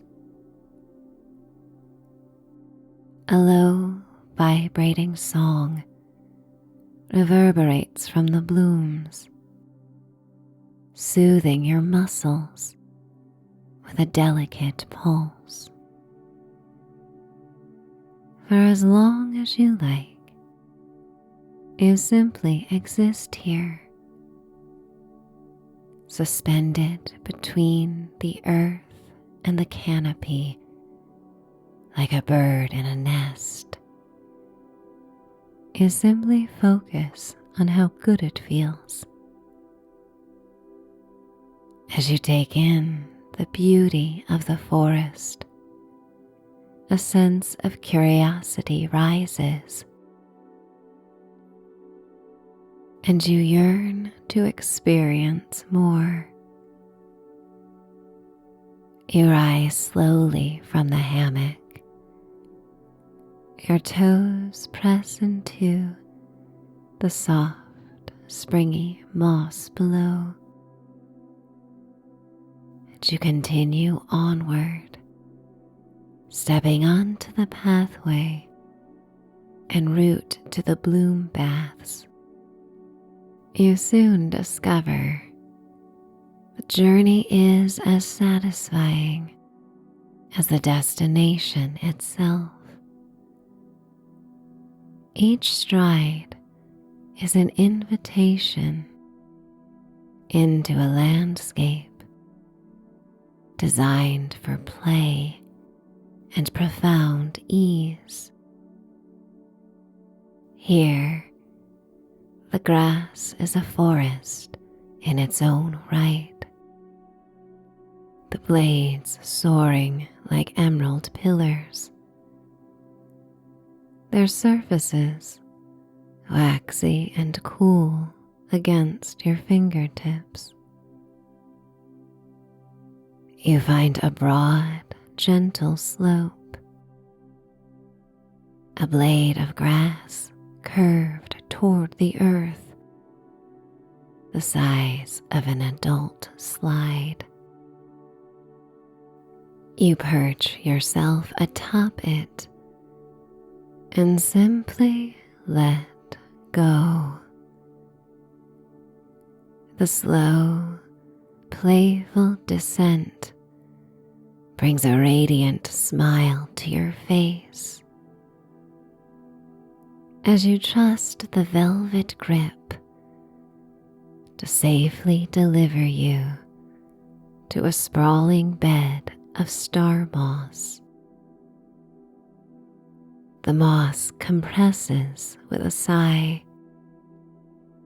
and you let out a spontaneous and joyous laugh. It holds you as you peer through the canopy above and then down at the forest floor. The village of mushroom cottages appears below, looking like a collection of warm, glowing lanterns. You press yourself up from the bed of star moss, almost reluctant to leave, and continue onward. The ascent is steady, the air thinning into a crisp floral sweetness that tastes of honeysuckle and night-blooming nectar.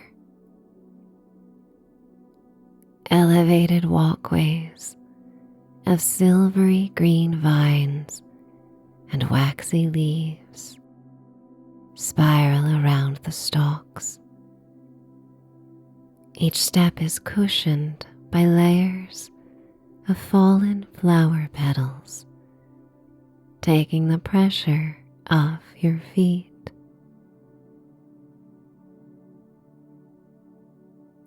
And as the walkway rises, sometimes curling gently over the edge of a blade of grass as wide as a bridge, and you feel a thrilling mixture of anticipation and ease. Around you, the forest is alive in nocturnal splendor. A moth's wings brush past softly. A distant owl tilts its head toward the sound of a rustling fern and hoots. And fireflies drift, leaving a faint trail of luminescence that dances across your shoulders as you pass. You arrive at the soaring bloom baths. The petals slope gently downward, forming a natural cascade that leads from one flowering bath into the next. At the top of the bloom baths, you discover a small alcove tucked into the curve of the petals. This hollowed private changing room is made of fine, flexible twigs and slender vines, a place where you may prepare for the baths. The twigs bend and curve naturally, forming a protective dome, and small tendrils of fragrant flowers curl around the edges, brushing softly against your skin. A delicate magical elevator, the shape of a wicker birdcage, opens with a basket for your belongings, your bag, slippers, and trinkets. You place them within. As you close the small door, it safely lowers to the base, and all your items remain dry and wait for you as you make your way through the healing waters. You step up to the summit of the first bloom, a deep purple giant with unfurling petals as lush as the curtains of an amphitheater. From this bird's eye view, the highest point you've experienced so far, the forest spreads out below in waves of silvered moss, jewel-toned flowers, and shadowy emerald greens. You inhale the rich, intoxicating scent of violets. At the hollowed heart of the bloom lies a basin of crystal clear water, glowing with a soft violet light. You carefully settle into its warm, rippling waters as the silky water rises over your shoulders and softly licks the tips of your ears.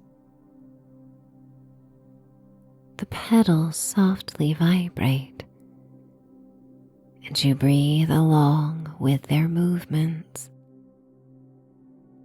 Inhaling deeply, the petals expand, and their pointed tips reach for the stars. And as you exhale, the basin sinks deeper into the support of its stem, inviting you to settle. Each ripple of water carries mental clarity and calm, easing the tightness in your muscles and the thoughts lingering in your mind. Time slows and your mind drifts, untethered, weightless, fully supported by the flower's protective petals. The purple petals share the wisdom of the forest with you. A gentle current begins to spill from them, carrying you gently toward an electric blue blossom whose vast petals stretch outward like a quiet ocean under a starlit sky. The violet glow fades into deep cerulean waters, cool and luminous, filled with the aromas of exotic floral notes and midnight dew. As you drift in this serene bath, your body feels lighter, your chest expanding and releasing, your muscles loosening as if floating on air. blue waters carry peace and reflection, encouraging your mind to soften and settle. The coolness is a salve for all inflammation, felt in your body and experienced in your thoughts. It acts as an extinguisher for anything that dares to interrupt the healing powers of its deep, tranquil blues. From the edge of the blue basin, you lower yourself down into a pool within a pink bloom, and the shifting gradient from rosy pink to deep fuchsia. Your body softens in the rose gold light. An aromatic blend of soft rose and cherry blossom notes rises on the soft steam of the pink water. This blossom offers emotional healing and maternal softness, reminding you to tend to your own heart. Your head rests on the petals, which seem to whisper the reminders that you are loved, that you are held. A wave of sleepiness comes in as your body surrenders to being profoundly safe and nurtured. But you push this feeling off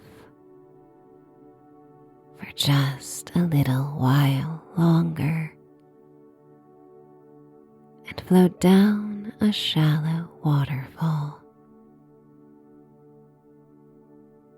The cascade leads you into a soft amber bloom, its petals glowing like warm candlelight, casting a golden, honeyed luminescence over the entire bath. The scent is a mix of honey, vanilla, and toasted petals that smell like almonds. Nurturing, but not stimulating. The amber waters carry a sense of gentle reassurance and quiet energy, allowing your body to feel fully replenished and cozy while leaving your mind serene and light. Near the base of the blooms, you peer up at the pink, blue, and purple baths above and watch the sparkling water magically transform as it travels to you. The purple, blue, pink, and amber waters mingle in a slow, luminous current, a river of scent, color, and sensation, cradling your entire being. Above, the moon drifts high in the indigo black sky, silver light sifting through the massive canopy of leaves and petals. From crown to soles, your body is fully embraced by the gentle glow of the flower's light. Warm to the core, knowing it's not possible to feel more relaxed. Your eyes slowly from the golden amber bath. You step carefully from the bloom, your feet sinking once more into a carpet of moss, and come to the changing room where a warm towel waits. You dry off and change into your soft clothes. Your body feels loose and warm, as if every muscle has quietly sighed in relief. And in this state of absolute contentment, you begin your way back to the Mushroom Cottage village. Tiny lights flicker ahead. Fireflies drift lazily through the air. Neon yellow orbs hovering just above the pollen. They move with a slow, deliberate grace, weaving their quiet magic into the night. Beneath the giant blooms, other small creatures stir. A hedgehog curling beneath a tall bed of forget-me-nots. Rabbits tucked in the folds of powder-pink petals. A doe and her fawns curled up at the trunk of a stargazer lily. The forest feels alive in the gentlest way, and you are part of its graceful nocturnal tempo, breathing in the fragrant perfume of honeysuckle and carrying the lingering amber warmth of the baths. As you continue, the forest opens into a small glade where other souls have gathered. Humans, animals, and beings you might only glimpse out of the corner of your eye. Sprites with translucent wings hover, sprinkling faint motes of light. A soft dust of sleepy magic settling over the forest. Tiny fairies tiptoe along the edges of the glade, leaving trails of shimmering powder on leaves and petals. Creatures of the forest, foxes, owls, and even a stag rest nearby, their eyes gleaming with quiet awareness. Among them, you notice figures like yourself, strangers and friends from different eras, their faces serene, soft smiles reflecting in the firelight. In the center of the clearing, a low communal fire flickers, though its light is gentle and golden, more like a glow than a blaze.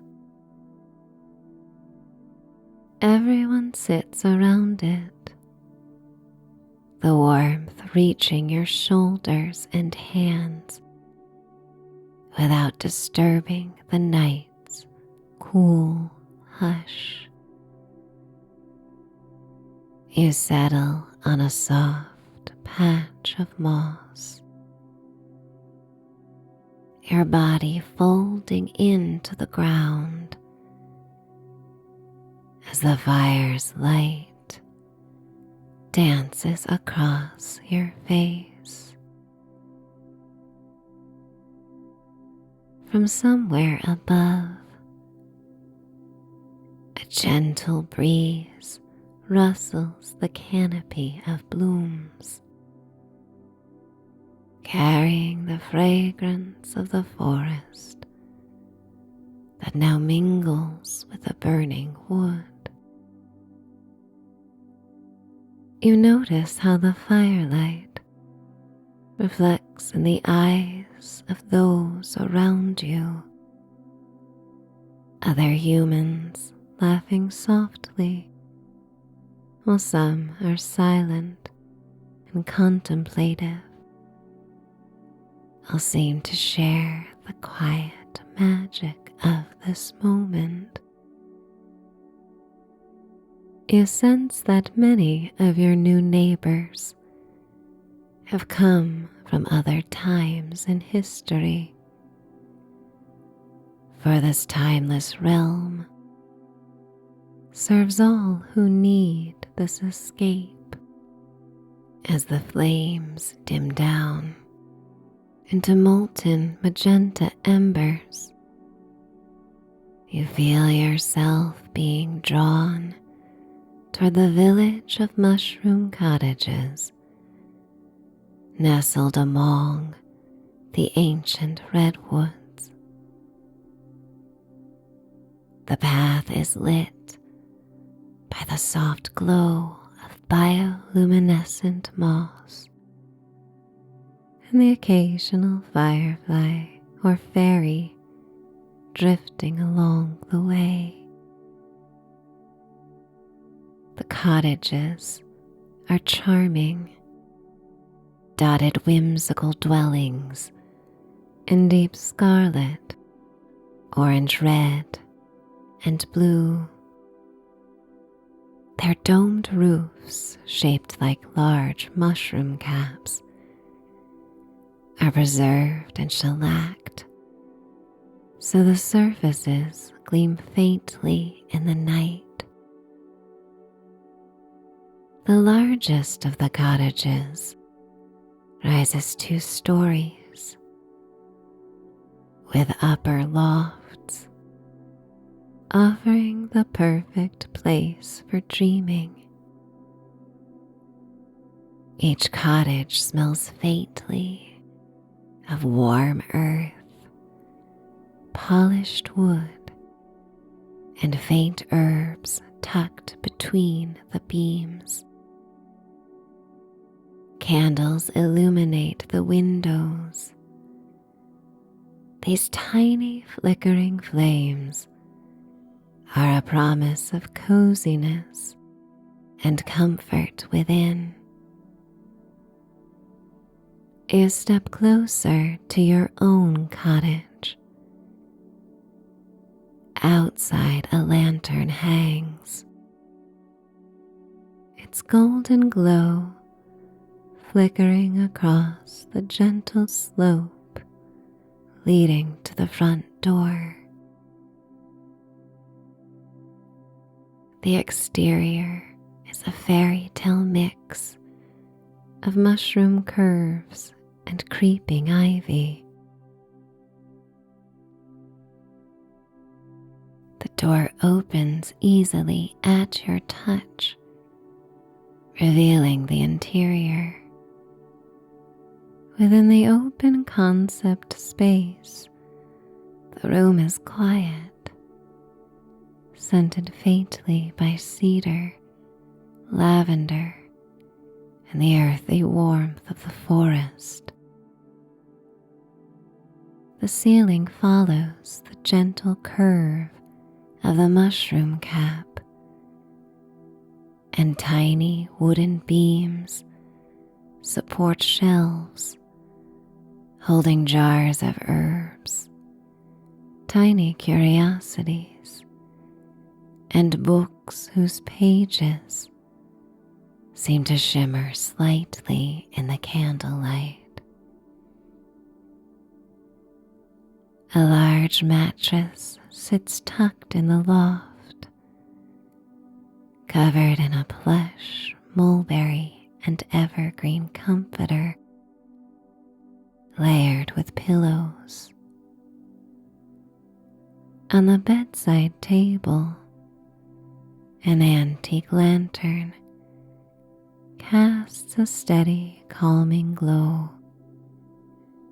and nearby, a pair of pajamas waits, soft and familiar, inviting you to slip into their comfort.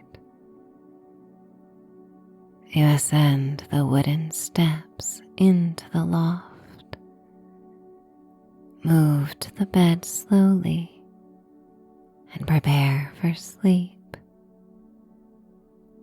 The gentle creak of the wooden floor beneath your feet,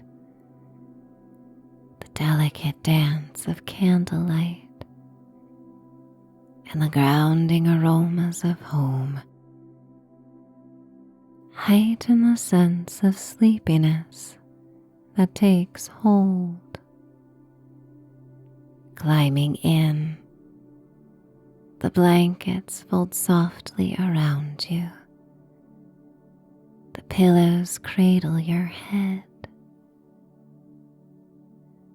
You sink into the mattress, feeling the support beneath every curve of your body, the warmth of the room, and the lingering magic of the forest drifting in on a cool breeze from the open window. The moon glows faintly above the canopy of redwoods and wildflowers, its silver light sifting through the petals, painting delicate patterns across the loft from the skylights. The forest continues its nocturnal melody, all the while letting you know you are safe, small, and entirely held. As you drift asleep, the candlelight flickers gently, then steadies. The forest continues its tender watch, and the moon sinks even lower. Every breath grows slower, more deeper, more effortless. And in this perfect state, you give in to the sweet, persistent tug of slumber. Whether you fall asleep now or your journey continues into the next chapter, the choice is always yours. Summer Holiday, a nostalgic night in '88. The sun is high and the sky is a brilliant crystal blue canvas, stretching endlessly above you, dotted with fluffy, slow-moving clouds that appear hand-painted. The mountain air caresses your face and billows your attire as you cruise effortlessly through the winding roads of the Poconos. You're in a shiny convertible in your favorite color, its polished chrome glinting under the afternoon light.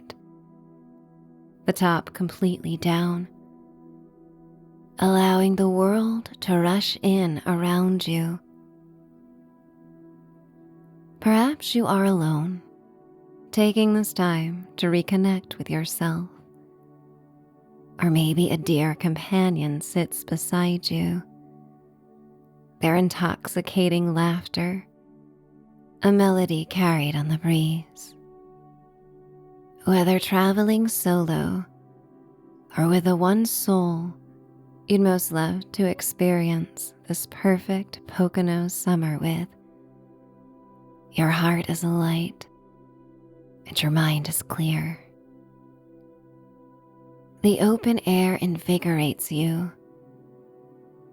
a balmy blend of a sun-warmed breeze carrying the unmistakable sweet scent of fresh pine, a fragrance that instantly conjures the thoughts of summers and carefree days spent in a mountain town. Along the shoulder of the road, the grass is a vibrant, verdant green and very lush, swaying gently as you pass, as if waving you along. In the cup holder, a wax-coated paper cup with a lid, condensation forming tiny beads on its polka dot surface, holds a carbonated beverage picked up from a gas station along the way. You lift it, the straw cool against your lips, and sip the fizzy sweetness, a delightful burst of flavor. You turn up the radio, a faint static weaving in and out of the latest George Michael hit, Faith. Its catchy guitar riff and smooth vocals, a perfect soundtrack to this sun-drenched afternoon. You smile, feeling the rhythm of the road and the music synchronize as you tap your fingers on the steering wheel to the beat. As you round a final bend, the landscape opens up, revealing a breathtaking valley. And there, nestled amidst verdant hills and the silhouette of evergreens, is the Mount Superior Lodge. Its grand facade pays homage to classic Swiss chalets, with steeply pitched roofs and decorative wooden balconies. Yet it's clearly been updated, infused with modern touches that speak to a new era of luxury.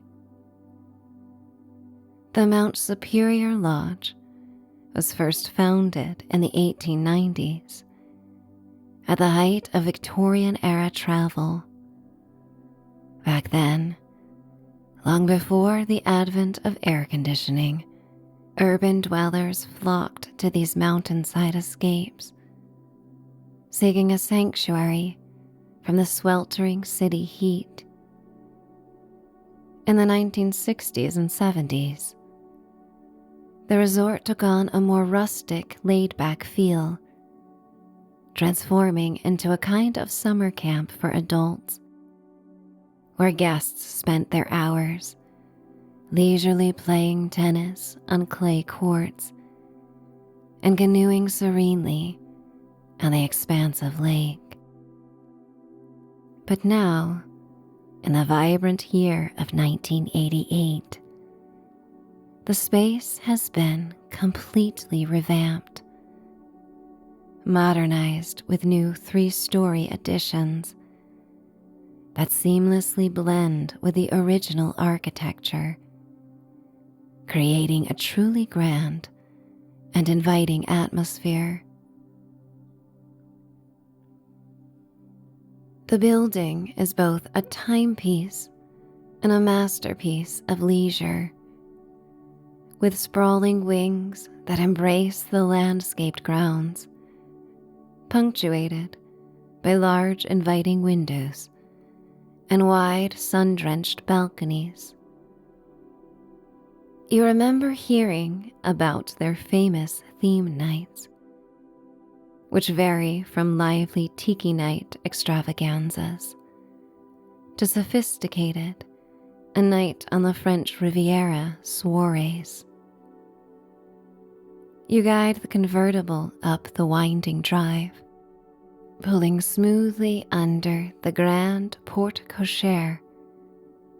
As you step out, the valet, dressed in a crisp white uniform of shorts and a short-sleeved button-down, greets you with a warm smile. You hand over the keys, the soft click of the door closing behind you as you step into the resort's magnificent lobby. The air inside is cool and carries the faint scent of various perfumes, mingling with a subtle, clean aroma as mountain air is pumped throughout the space.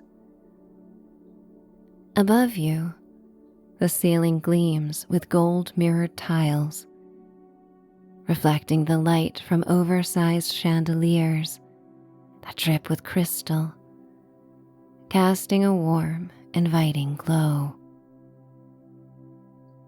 The floor is a mosaic of mauve marbled tiles, polished to a high sheen, leading your eye to plush velvet sofas in shades of soft mint green, arranged in inviting conversation areas. In one corner, a gleaming white and gold grand piano stands proudly, its keys being finessed into a familiar melody by the talented house piano player.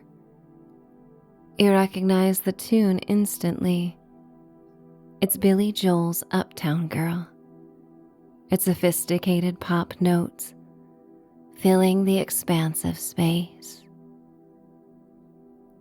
You approach the long, polished check-in counter, where a friendly resort attendant with perfectly coiffed hair and a crisp uniform welcomes you.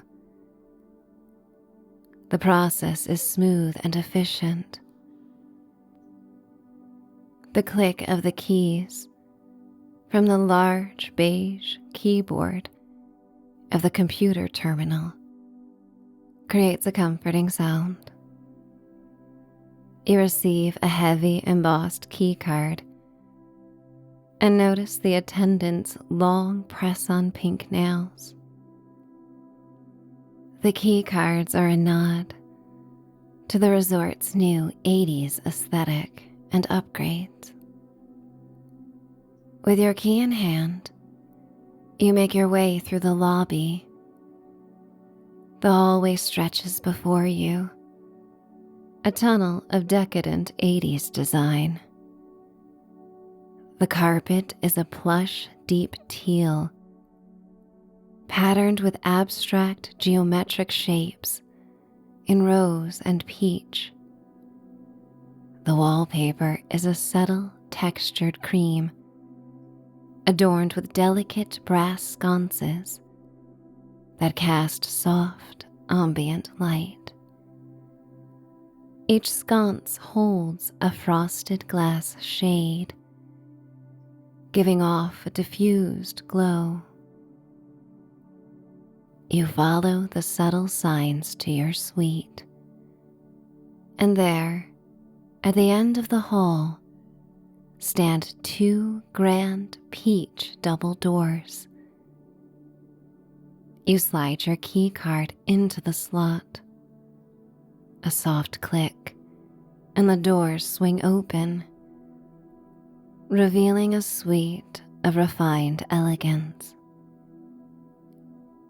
The ceilings are remarkably high, designed to accommodate the centerpiece of the room, your very own champagne tower hot tub, designed to resemble a coupe glass. Thick rose pink drapes, heavy and luxurious, frame the expansive windows, hinting at the views beyond. In the center of the room is an inviting king-sized circular bed, its velvet pink headboard a soft inviting curve against the wood-paneled accent wall.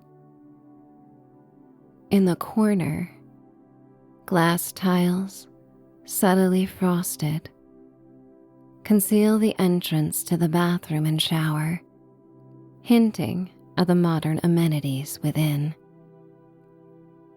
You walk to the windows, pulling back a corner of the heavy drapes to reveal a breathtaking view.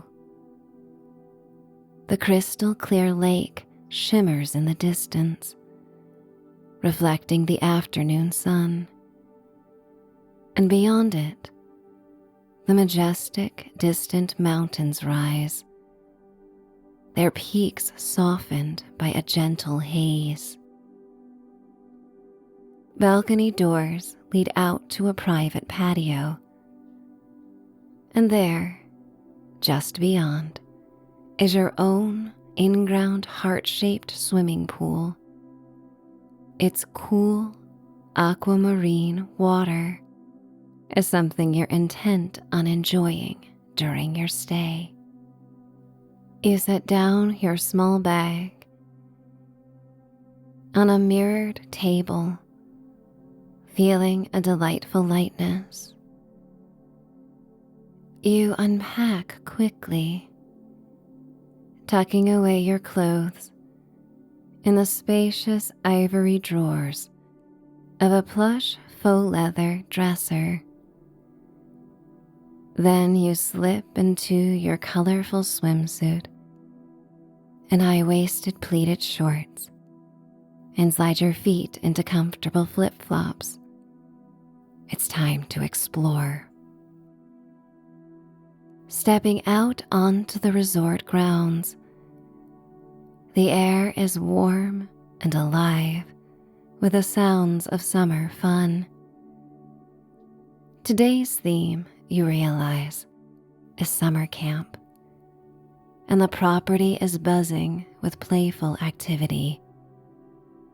On a long, grassy slope, children and adults squeal with delight as they slide down a massive slip and slide, sending sprays of water high into the air that become prismatic as they land in the grass.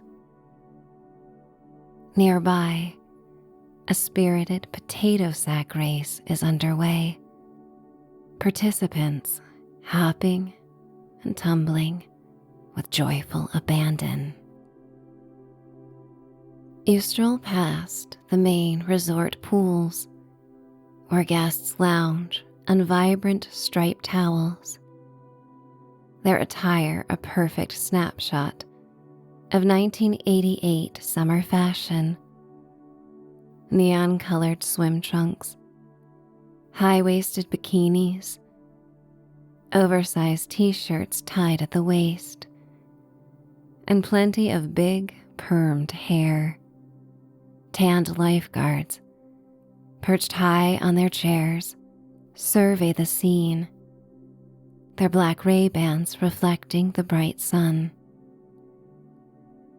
You pass by several well-maintained badminton and tennis courts, the rhythmic thwack of rackets hitting shuttlecocks and balls a steady beat in the background. You come upon a particularly lively scene. A dozen guests are assembled in a neat square on a patio, their faces a mix of concentration and pure joy. A male choreographer, sporting a classic 80s mullet and a loose geometrically patterned blouse, paired with crisp white shorts, stands at the front, demonstrating a sequence from Dirty Dancing. It's been a year since the heartwarming cult classic hit theaters, but everyone, it seems, still wants to recreate those iconic scenes, lifting imaginary babies and practicing their mambo steps with infectious enthusiasm. You continue your walk, making your way towards the lake. The water is calm and inviting, with several red canoes and blue kayaks gently bobbing near the shore, available for guests to use. Along the lakeside, luxurious loungers are strategically placed, their vibrant green, fern-patterned cushions looking as though they were plucked straight from a Golden Girls set. You find an empty one, settling back into its plush comfort, feeling the soft sun on your skin. Next to you, a teenaged girl fiddles with her Walkman, flipping the cassette over and closing it with a click, and pressing play as she gets lost in her music. Almost immediately, a resort attendant approaches, a tray in hand. He offers you a popular soda from the time, perhaps a chilled tab or a refreshing slice, and a carved-out pineapple, its golden flesh layered with an array of tropical fruit, glistening maraschino cherries, jingling red cubes of Jell-O, and a generous dollop of Cool Whip. He leaves it with you as a welcome gift. You take a sip of the drink, then a bite of the sweet, cool fruit, its flavors bursting on your tongue. A perfect summer indulgence. As the sun begins its slow descent, painting the sky in hues of orange sherbet and cotton candy pink, you decide to return to your suite. The air is starting to cool, a gentle mountain breeze rustling through the trees and grass.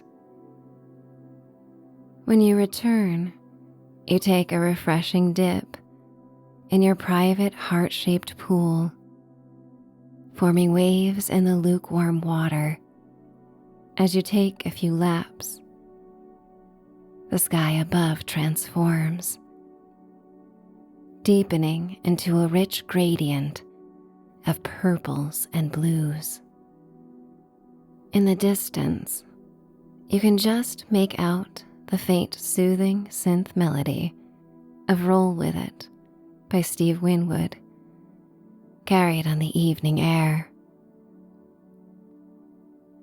All around the resort, outdoor string lights begin to flicker to life, casting a romantic glow as ignited torches add to the magical ambiance. After your swim, you take a quick shower outside, the lukewarm water rinsing away the last traces of chlorine.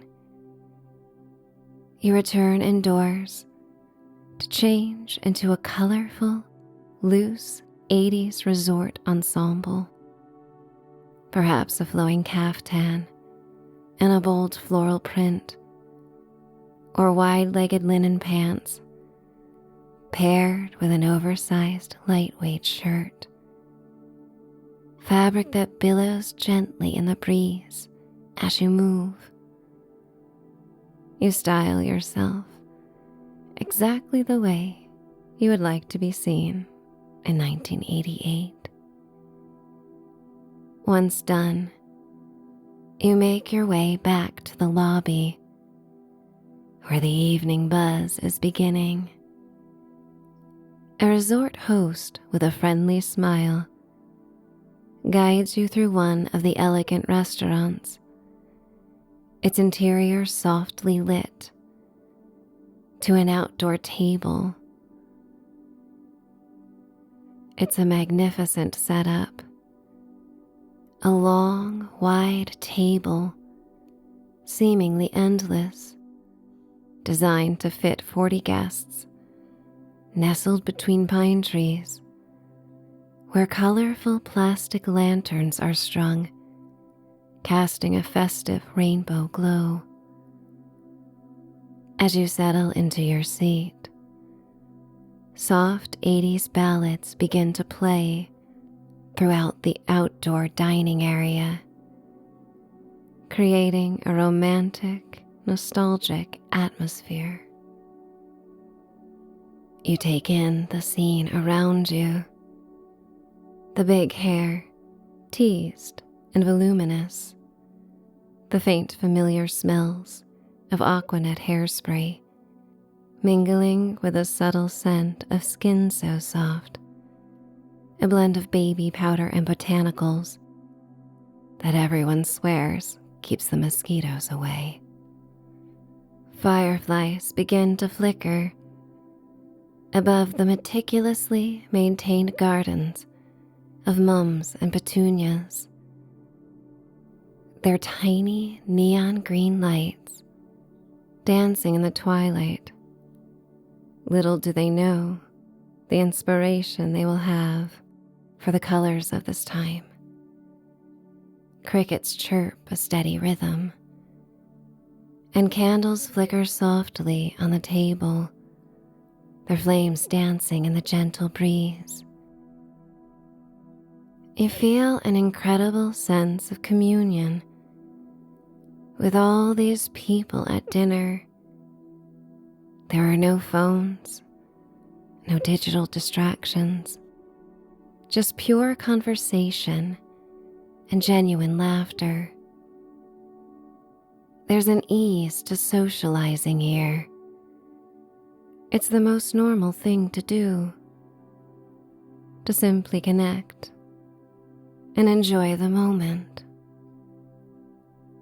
People in this time seem to be far more aware of the things they share in common than the things that make them different.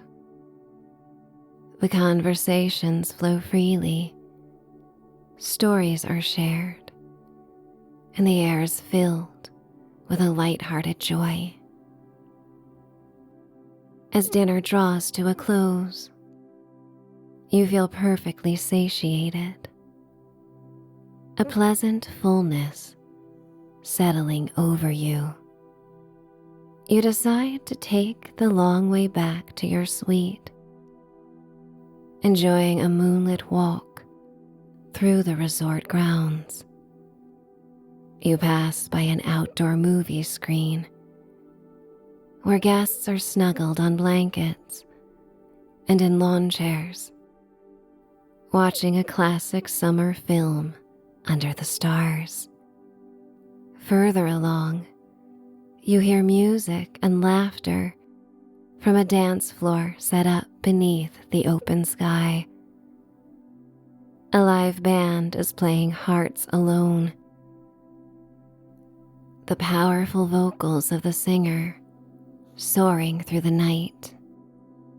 She's dressed in a striking black velvet dress with delicate lace gloves, her permed hair cascading down her back and framing a heart-shaped neckline that subtly echoes the resort's romantic theme. When you arrive back at your suite, you enter through the patio doors to find the room dimly lit and transformed. The hotel staff has been here while you were at dinner. The bed has been turned down, and on your nightstand, a small plate of fresh strawberries and rich chocolate bonbons awaits. Beside them, a handwritten note, elegant and inviting, reads, "Wishing you an epic stay at Mount Superior Lodge." You prepare and then climb the few steps into the Champagne Tower hot tub, its warm, bubbling waters inviting you in. The mountain breeze flows gently through the open balcony doors, a cool caress on your face as your body is submerged in the hot, soothing water.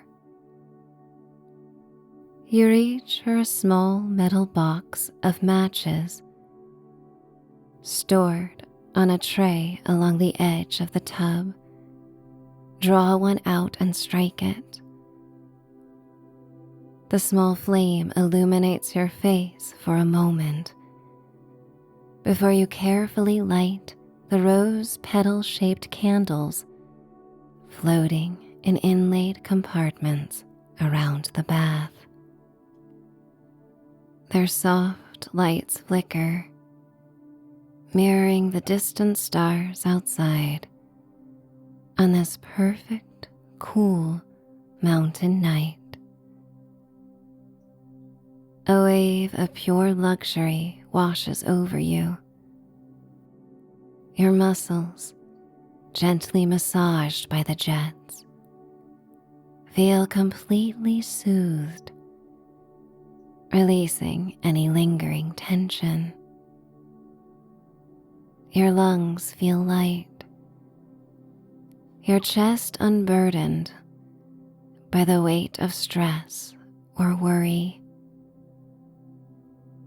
The simplicity and carefree spirit of this era, this perfect 1988 summer, sparks a quiet hope within you that one day the world may indeed be this fun and carefree again. When the heat becomes too much, you leave the hot tub, the cool air a gentle contrast against your warm, glistening skin. Wrapped in a towel, you step into the ornate bathroom, its marble fixtures gleaming under the soft light, a true testament to 80s opulence. The shower is spacious, and you rinse off with lukewarm water, feeling utterly refreshed. You notice with a soft smile the colorful blue toilet paper, a playful detail that perfectly captures the era's whimsical charm. You towel off, feeling clean and light, and change into your soft, comfortable pajamas. A heady wave of tiredness, a sweet, profound fatigue guides you towards the circular bed. You pull back the lightweight comforter, and the cool silk ivory sheets settling atop the supple fabric. Your head sinks into 3 plush pillows that gently form around your head, cradling you in perfect comfort. The spirit of the 80s, of carefree summers and luxurious indulgence, infuses you with a radiating sense of calm. A wave of sleep tugs at you now, like an old familiar friend, gently enticing you to cross the bridge to deep, peaceful slumber. And now you can rest deeply, or simply let our final getaway unfold around you. Warm night at the coast. There is nothing quite like the first morning waking in your camper in Florida on a sunny day, far from the drear of spring rain and flurries in the cooler climates.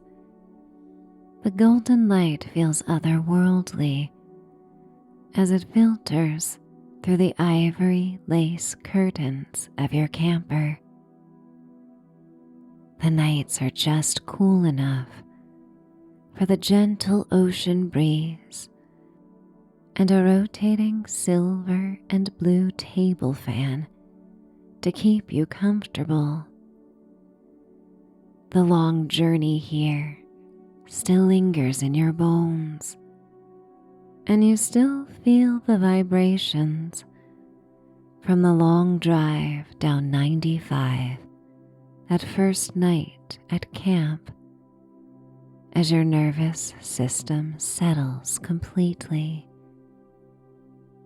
Your breaths are deeper, your heart rate is slower, and the promise of a day without plans greets you with the same ease as your ivory net hammock gently swinging between two palm trees just beyond the screen. You rise slowly, stretching, and hear the sounds of fellow campers awakening to the new day and preparing breakfast at their sites. Grapefruit perfectly halved and doused with sugar. The juicy, pulpy segments are ejected with ease thanks to serrated plastic knives designed just for citrus. The smells of coffee and tea and buttered toasted Wonder Bread accompany the distant sizzle of fried eggs from your neighbors, Dottie and Scooter. A decade into retirement, they arrive at the campgrounds just after New Year's and stay until Memorial Day with their 2 toy poodles, Peaches and Cream. You hear the pups are outside already, playfully barking as they duck beneath the picnic table, hoping to come across one of the resident cats of Sunny Sea's campground. Your camper has the classic early 80s aesthetics, with wood-paneled walls and rich brown and orange floral patterns on the upholstered cushions of the living room and kitchen nook that both transform into beds at night. Perhaps you travel with your pet as well, or a loved one of your choice, a spirit as adept at enjoying the simple pleasures of camping as you.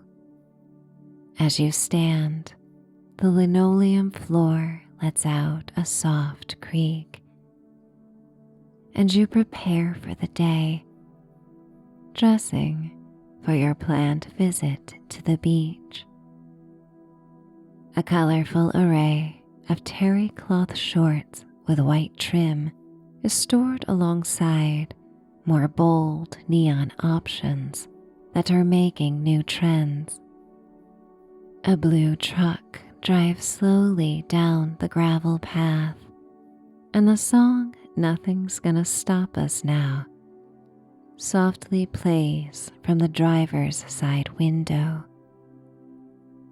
You can't help but gracefully bop along, the first smile of the day slowly forming on your lips. You just know it's going to be a great day. Slipping your feet into foam flip-flops, you open the screen door and welcome the metal thunk of the suspended front step before your feet land on a grassy green mat. Colorful barrel-shaped lanterns dangle around the picnic table. Seashell chimes hang like a chandelier. The palms rustle overhead, casting shade on the glossy crimson and white tablecloth. Not more than a few paces away, Scooter is settled at his own picnic table, playing solitaire, flipping the cards with measured ease. Dottie leisurely sips her second cup of coffee, poring over the pages of her third Harlequin romance novel she's read this month. Their daughter and son-in-law will bring the grandchildren for a visit next week, but you tend to arrive during this quiet spell with a chance to enjoy their warm, welcome company. Dottie pulls down her oversized, octagon-shaped rose-tinted glasses, her Arctic blue eyes meeting you with a kind gaze as she offers you a cup of coffee or tea. Not one to ever give you a chance to say no, she's already rising to prepare it to your liking. Scooter puts the cards down and gestures to the newspaper, offering the gently refolded pages for you to peruse. Dottie brings over your morning drink. Dressed in a striped tube top and white skirt, she doesn't let age hold her back from her favorite trends throughout the eras of her life, even though some people try to give them an expiration date. Not Dottie. She rather defiantly does what she pleases. The interior of her camper is like no other, with vintage red hurricane lamps and pink and ivory laced doilies everywhere, and a proud display of silver spoons from every state and city they've ever visited. Dottie is a crafter, from painting ceramics to crocheting blankets. Her talents are displayed in every nook of the 3-room camper. Scooter, on the other hand, spent his life as a mechanic and couldn't be more rough and tumble. But Dottie always reminds people how nicely he cleans up, especially in Florida, where she ensures he has a wardrobe full of baby blue and salmon pink shirts and slacks. But now Scooter wears a vintage raglan t-shirt that simply says Sunny Vibes 76 in bold orange and gold Art Deco cursive. Both of them have the well-earned bronze kiss of the sun, and their radiance feels contagious on this easy spring morning. You open the top of the heavy blue metal cooler and draw out a basket of strawberries bought by the bushel at the farmer's market after arriving yesterday. Their sweet, tart perfume wafts from the cooler before you close it with a soft thud and settle to enjoy them from your own picnic table. A few lines of fellow campers already make their way down the sandy path to the beach or the gravel walkway to the in-ground pool, toting striped umbrellas and electric blue and hot pink chairs with plastic weaves of skinny bands that form around the body when you sit. The soothing tactile sensation of digging one's toes in warm sand and running the dozens of skinny bands of the chair between the webs of fingers brings an instant reset. Warm days like this are an indisputable reminder of how wonderful life can feel on a physical level. The sun filters through the palm fronds with a honeyed warmth as a salty breeze brushes against your skin, rustling the green foliage and conducting the seashell chimes and their tinkling song. As you savor this moment, everything seems to slow down in suspended animation. You watch Dottie peel a Florida navel orange, the delicate spray of orange oil and juicy mist illuminated by the golden light, refracting into many microscopic prisms. The world is so soft and comfortable that it's easy to get lost in its gentle, abundant beauty. Dottie and Scooter are ready to head out for a day of swap meets and flea markets, while you pack your tote for the beach. Peaches and Cream take turns nuzzling their round heads and plush curls into the palm of your hand, never forgetting your sense or presence, no matter how much time passes. As the old couple packs into their tidy station wagon and pulls away, the tires crunching softly on the white gravel, Scooter gives a nod in your direction, and Dottie waves, wishing you a great day, promising to see you at dinner.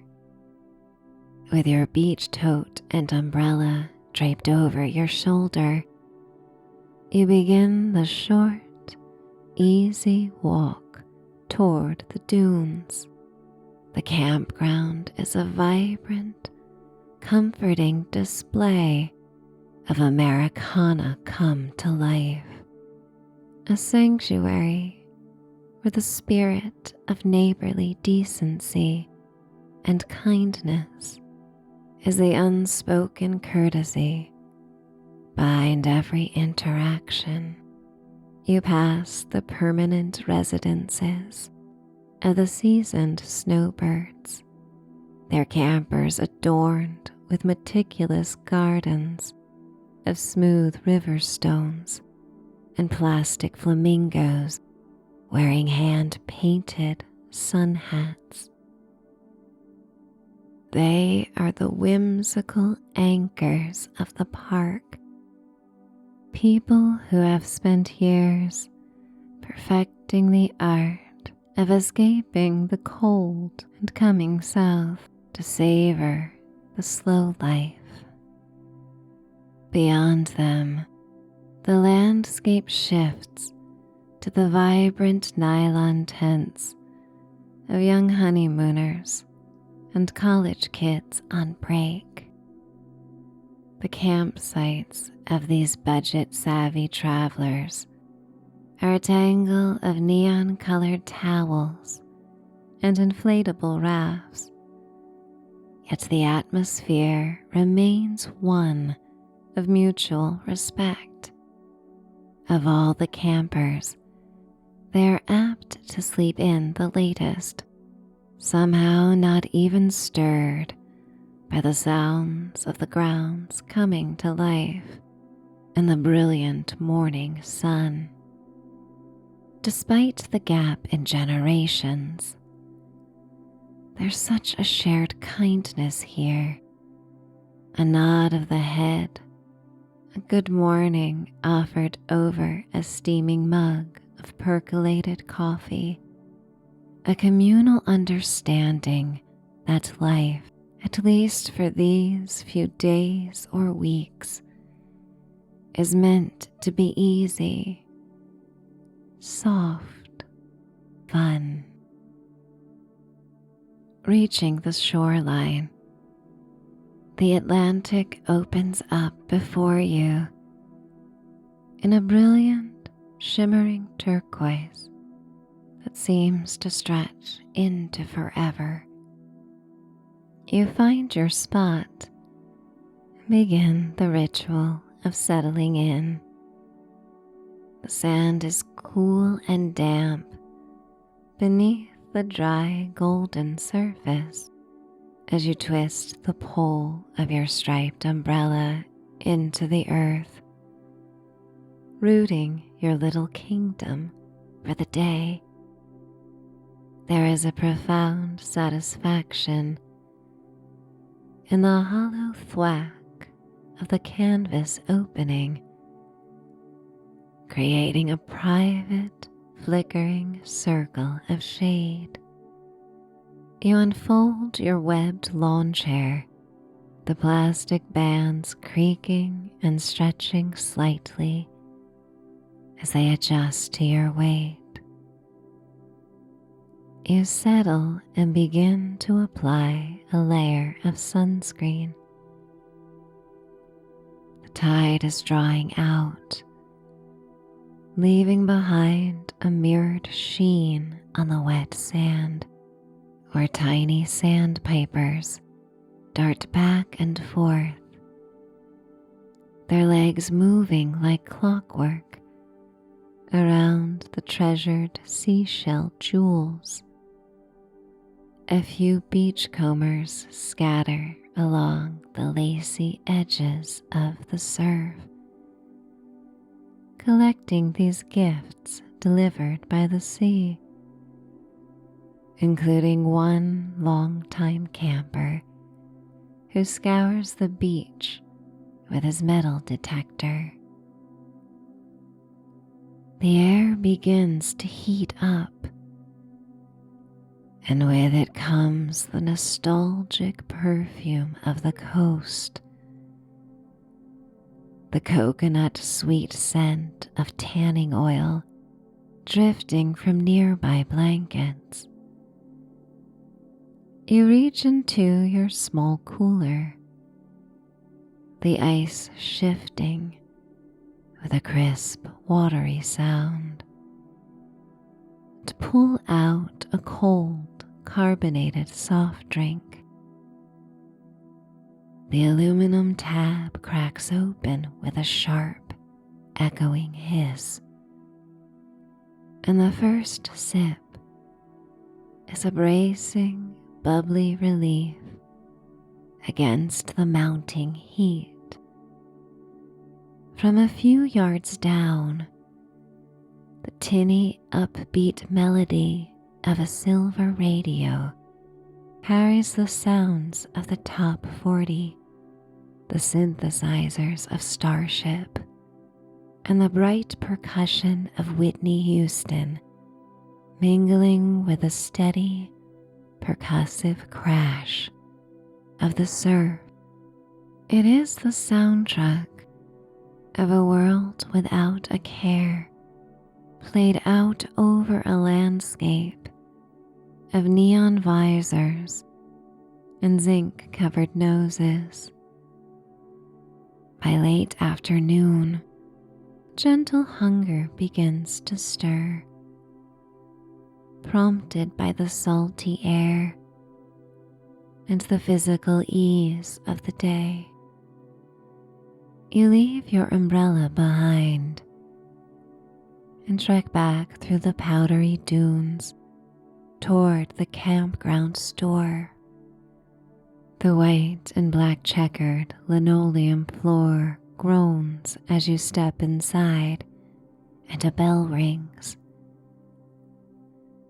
The air suddenly dropping 20 degrees, smelling of old cedar, fishing bait, and freshly baked bread. While the shelves hold the essentials, packs of cookies, candies, yellow mustard, and bags of pretzels. The heart of the store belongs to Myrna's Crafts. It is a kitschy wonderland that stops every traveler in their tracks. Dozens of Barbie dolls stand in a pastel rainbow of crocheted ball gowns. Myrna has spent the winter creating these masterpieces, their skirts so wide they cleverly conceal rolls of toilet paper for the campers' bathrooms on site, often brought back to their homes far away. Her other creations have been wired into unique lamps. The doll's tiny plastic hands held high beneath yarn-fringed shades that cast a soft, peach-colored glow. You see a group of children smelling of chlorine, their hair still wild from the pool, staring at the dolls with wide-eyed enchantment. To them, en route to see the princesses at Disney, this humble corner of the campground is the first stop in a magical kingdom. Myrna greets you from behind the deli counter, her hands busy wrapping a thick club sandwich in crinkling wax paper. She asks about your morning with the genuine interest of a lifelong friend. Her voice a soothing, low warble that makes you feel like the only person in the world. You take your lunch, the weight of the fresh, pillowy French bread promising comfort, and head back out into the light. The sand has turned hot and fine now like sifted semolina, but your flip-flops provide a steady, rubbery protection, making a slap-slap sound as you navigate the path. Back at your chair, you enjoy your sandwich as you watch the horizon, the turquoise water darkening to a deep sapphire. Suddenly, a silver flash breaks the surface. A pod of dolphins is breaching, their arched backs gliding through the waves with effortless grace. You watch them until your eyelids grow heavy. The sun warmth, acting as a heavy golden blanket, draped over your limbs as you leave the chair and sprawl out on your beach blanket. You drift into a beach nap, a lucid dream fueled by the calm environment, the distant rapid-fire chatter of a DJ from a Daytona radio station, loud and fast talking over the latest hits, fades just enough in the background to influence your dreams. He's talking about a car giveaway at a local mall, his voice energetic and bright. But it doesn't disturb you. It only deepens the immersion. A dreamscape of 1987 energy that carries you into a deep midday slumber as the ocean sighs at your feet. You awaken an hour later as the sky begins its slow, spectacular transition into evening. The harsh white light has softened into rich liquid hues of violet, apricot, and magenta. The heat is pulled back, leaving the air balmy and soft like a silk scarf. You slowly gather your things, feeling the pleasant tingle of a day spent in the sun. That good, tired feeling that only comes from the coast. You head toward the bathhouse, where the evening rush has already subsided. Inside, the steam rises from the showers, and the air fills with the lush tropical scent of papaya and coconut soap. The water washes away the salt and the fine grit of the dunes, leaving your skin feeling cool and renewed. You dress in fresh cotton, the fabric feeling crisp against your sun-warmed shoulders. Returning to the campsite, the evening ritual has fully begun. The Sunny Seas campground is alive with the smell of charcoal and the sound of laughter. You find that Scooter and Dottie have returned from their treasure hunt, triumphant with a set of vintage aquamarine glass tumblers that they use at dinner. You join them in preparing the barbecue, the charcoal smoke rising in a straight gray line toward the first evening stars. You help Dottie toss a salad while Scooter tends to the grill, his Sunny Vibes shirt slightly smudged with ash,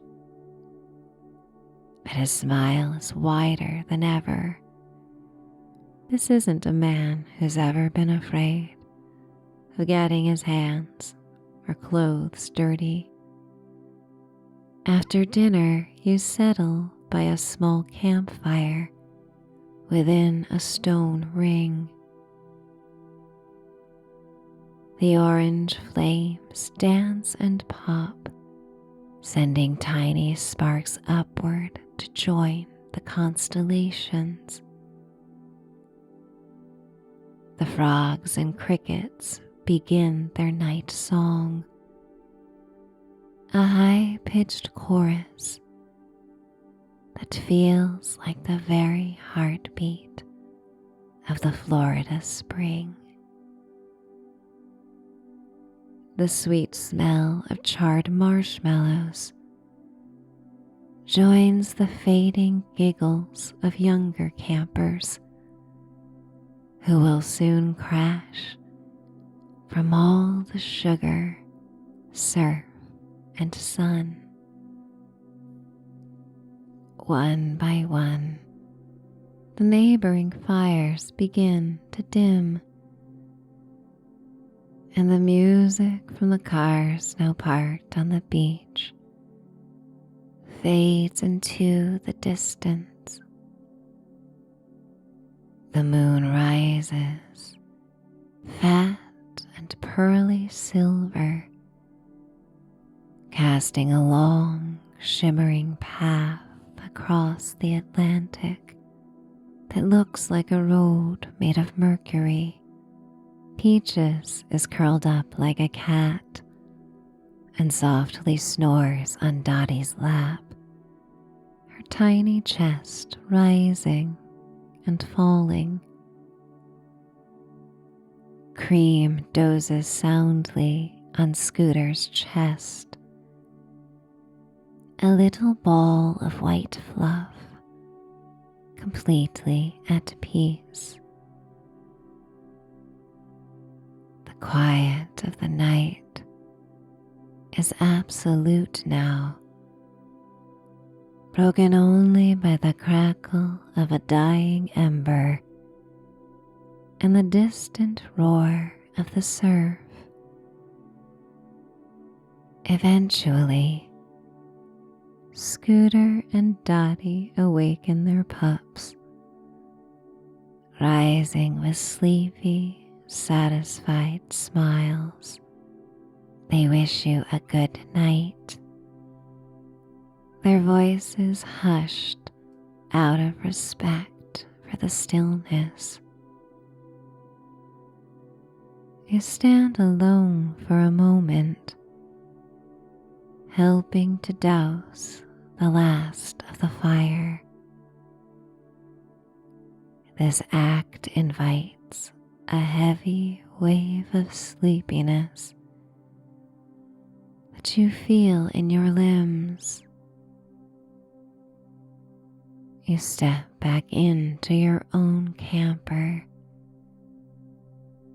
The wood-paneled walls glowing in the soft amber light of your small lamp.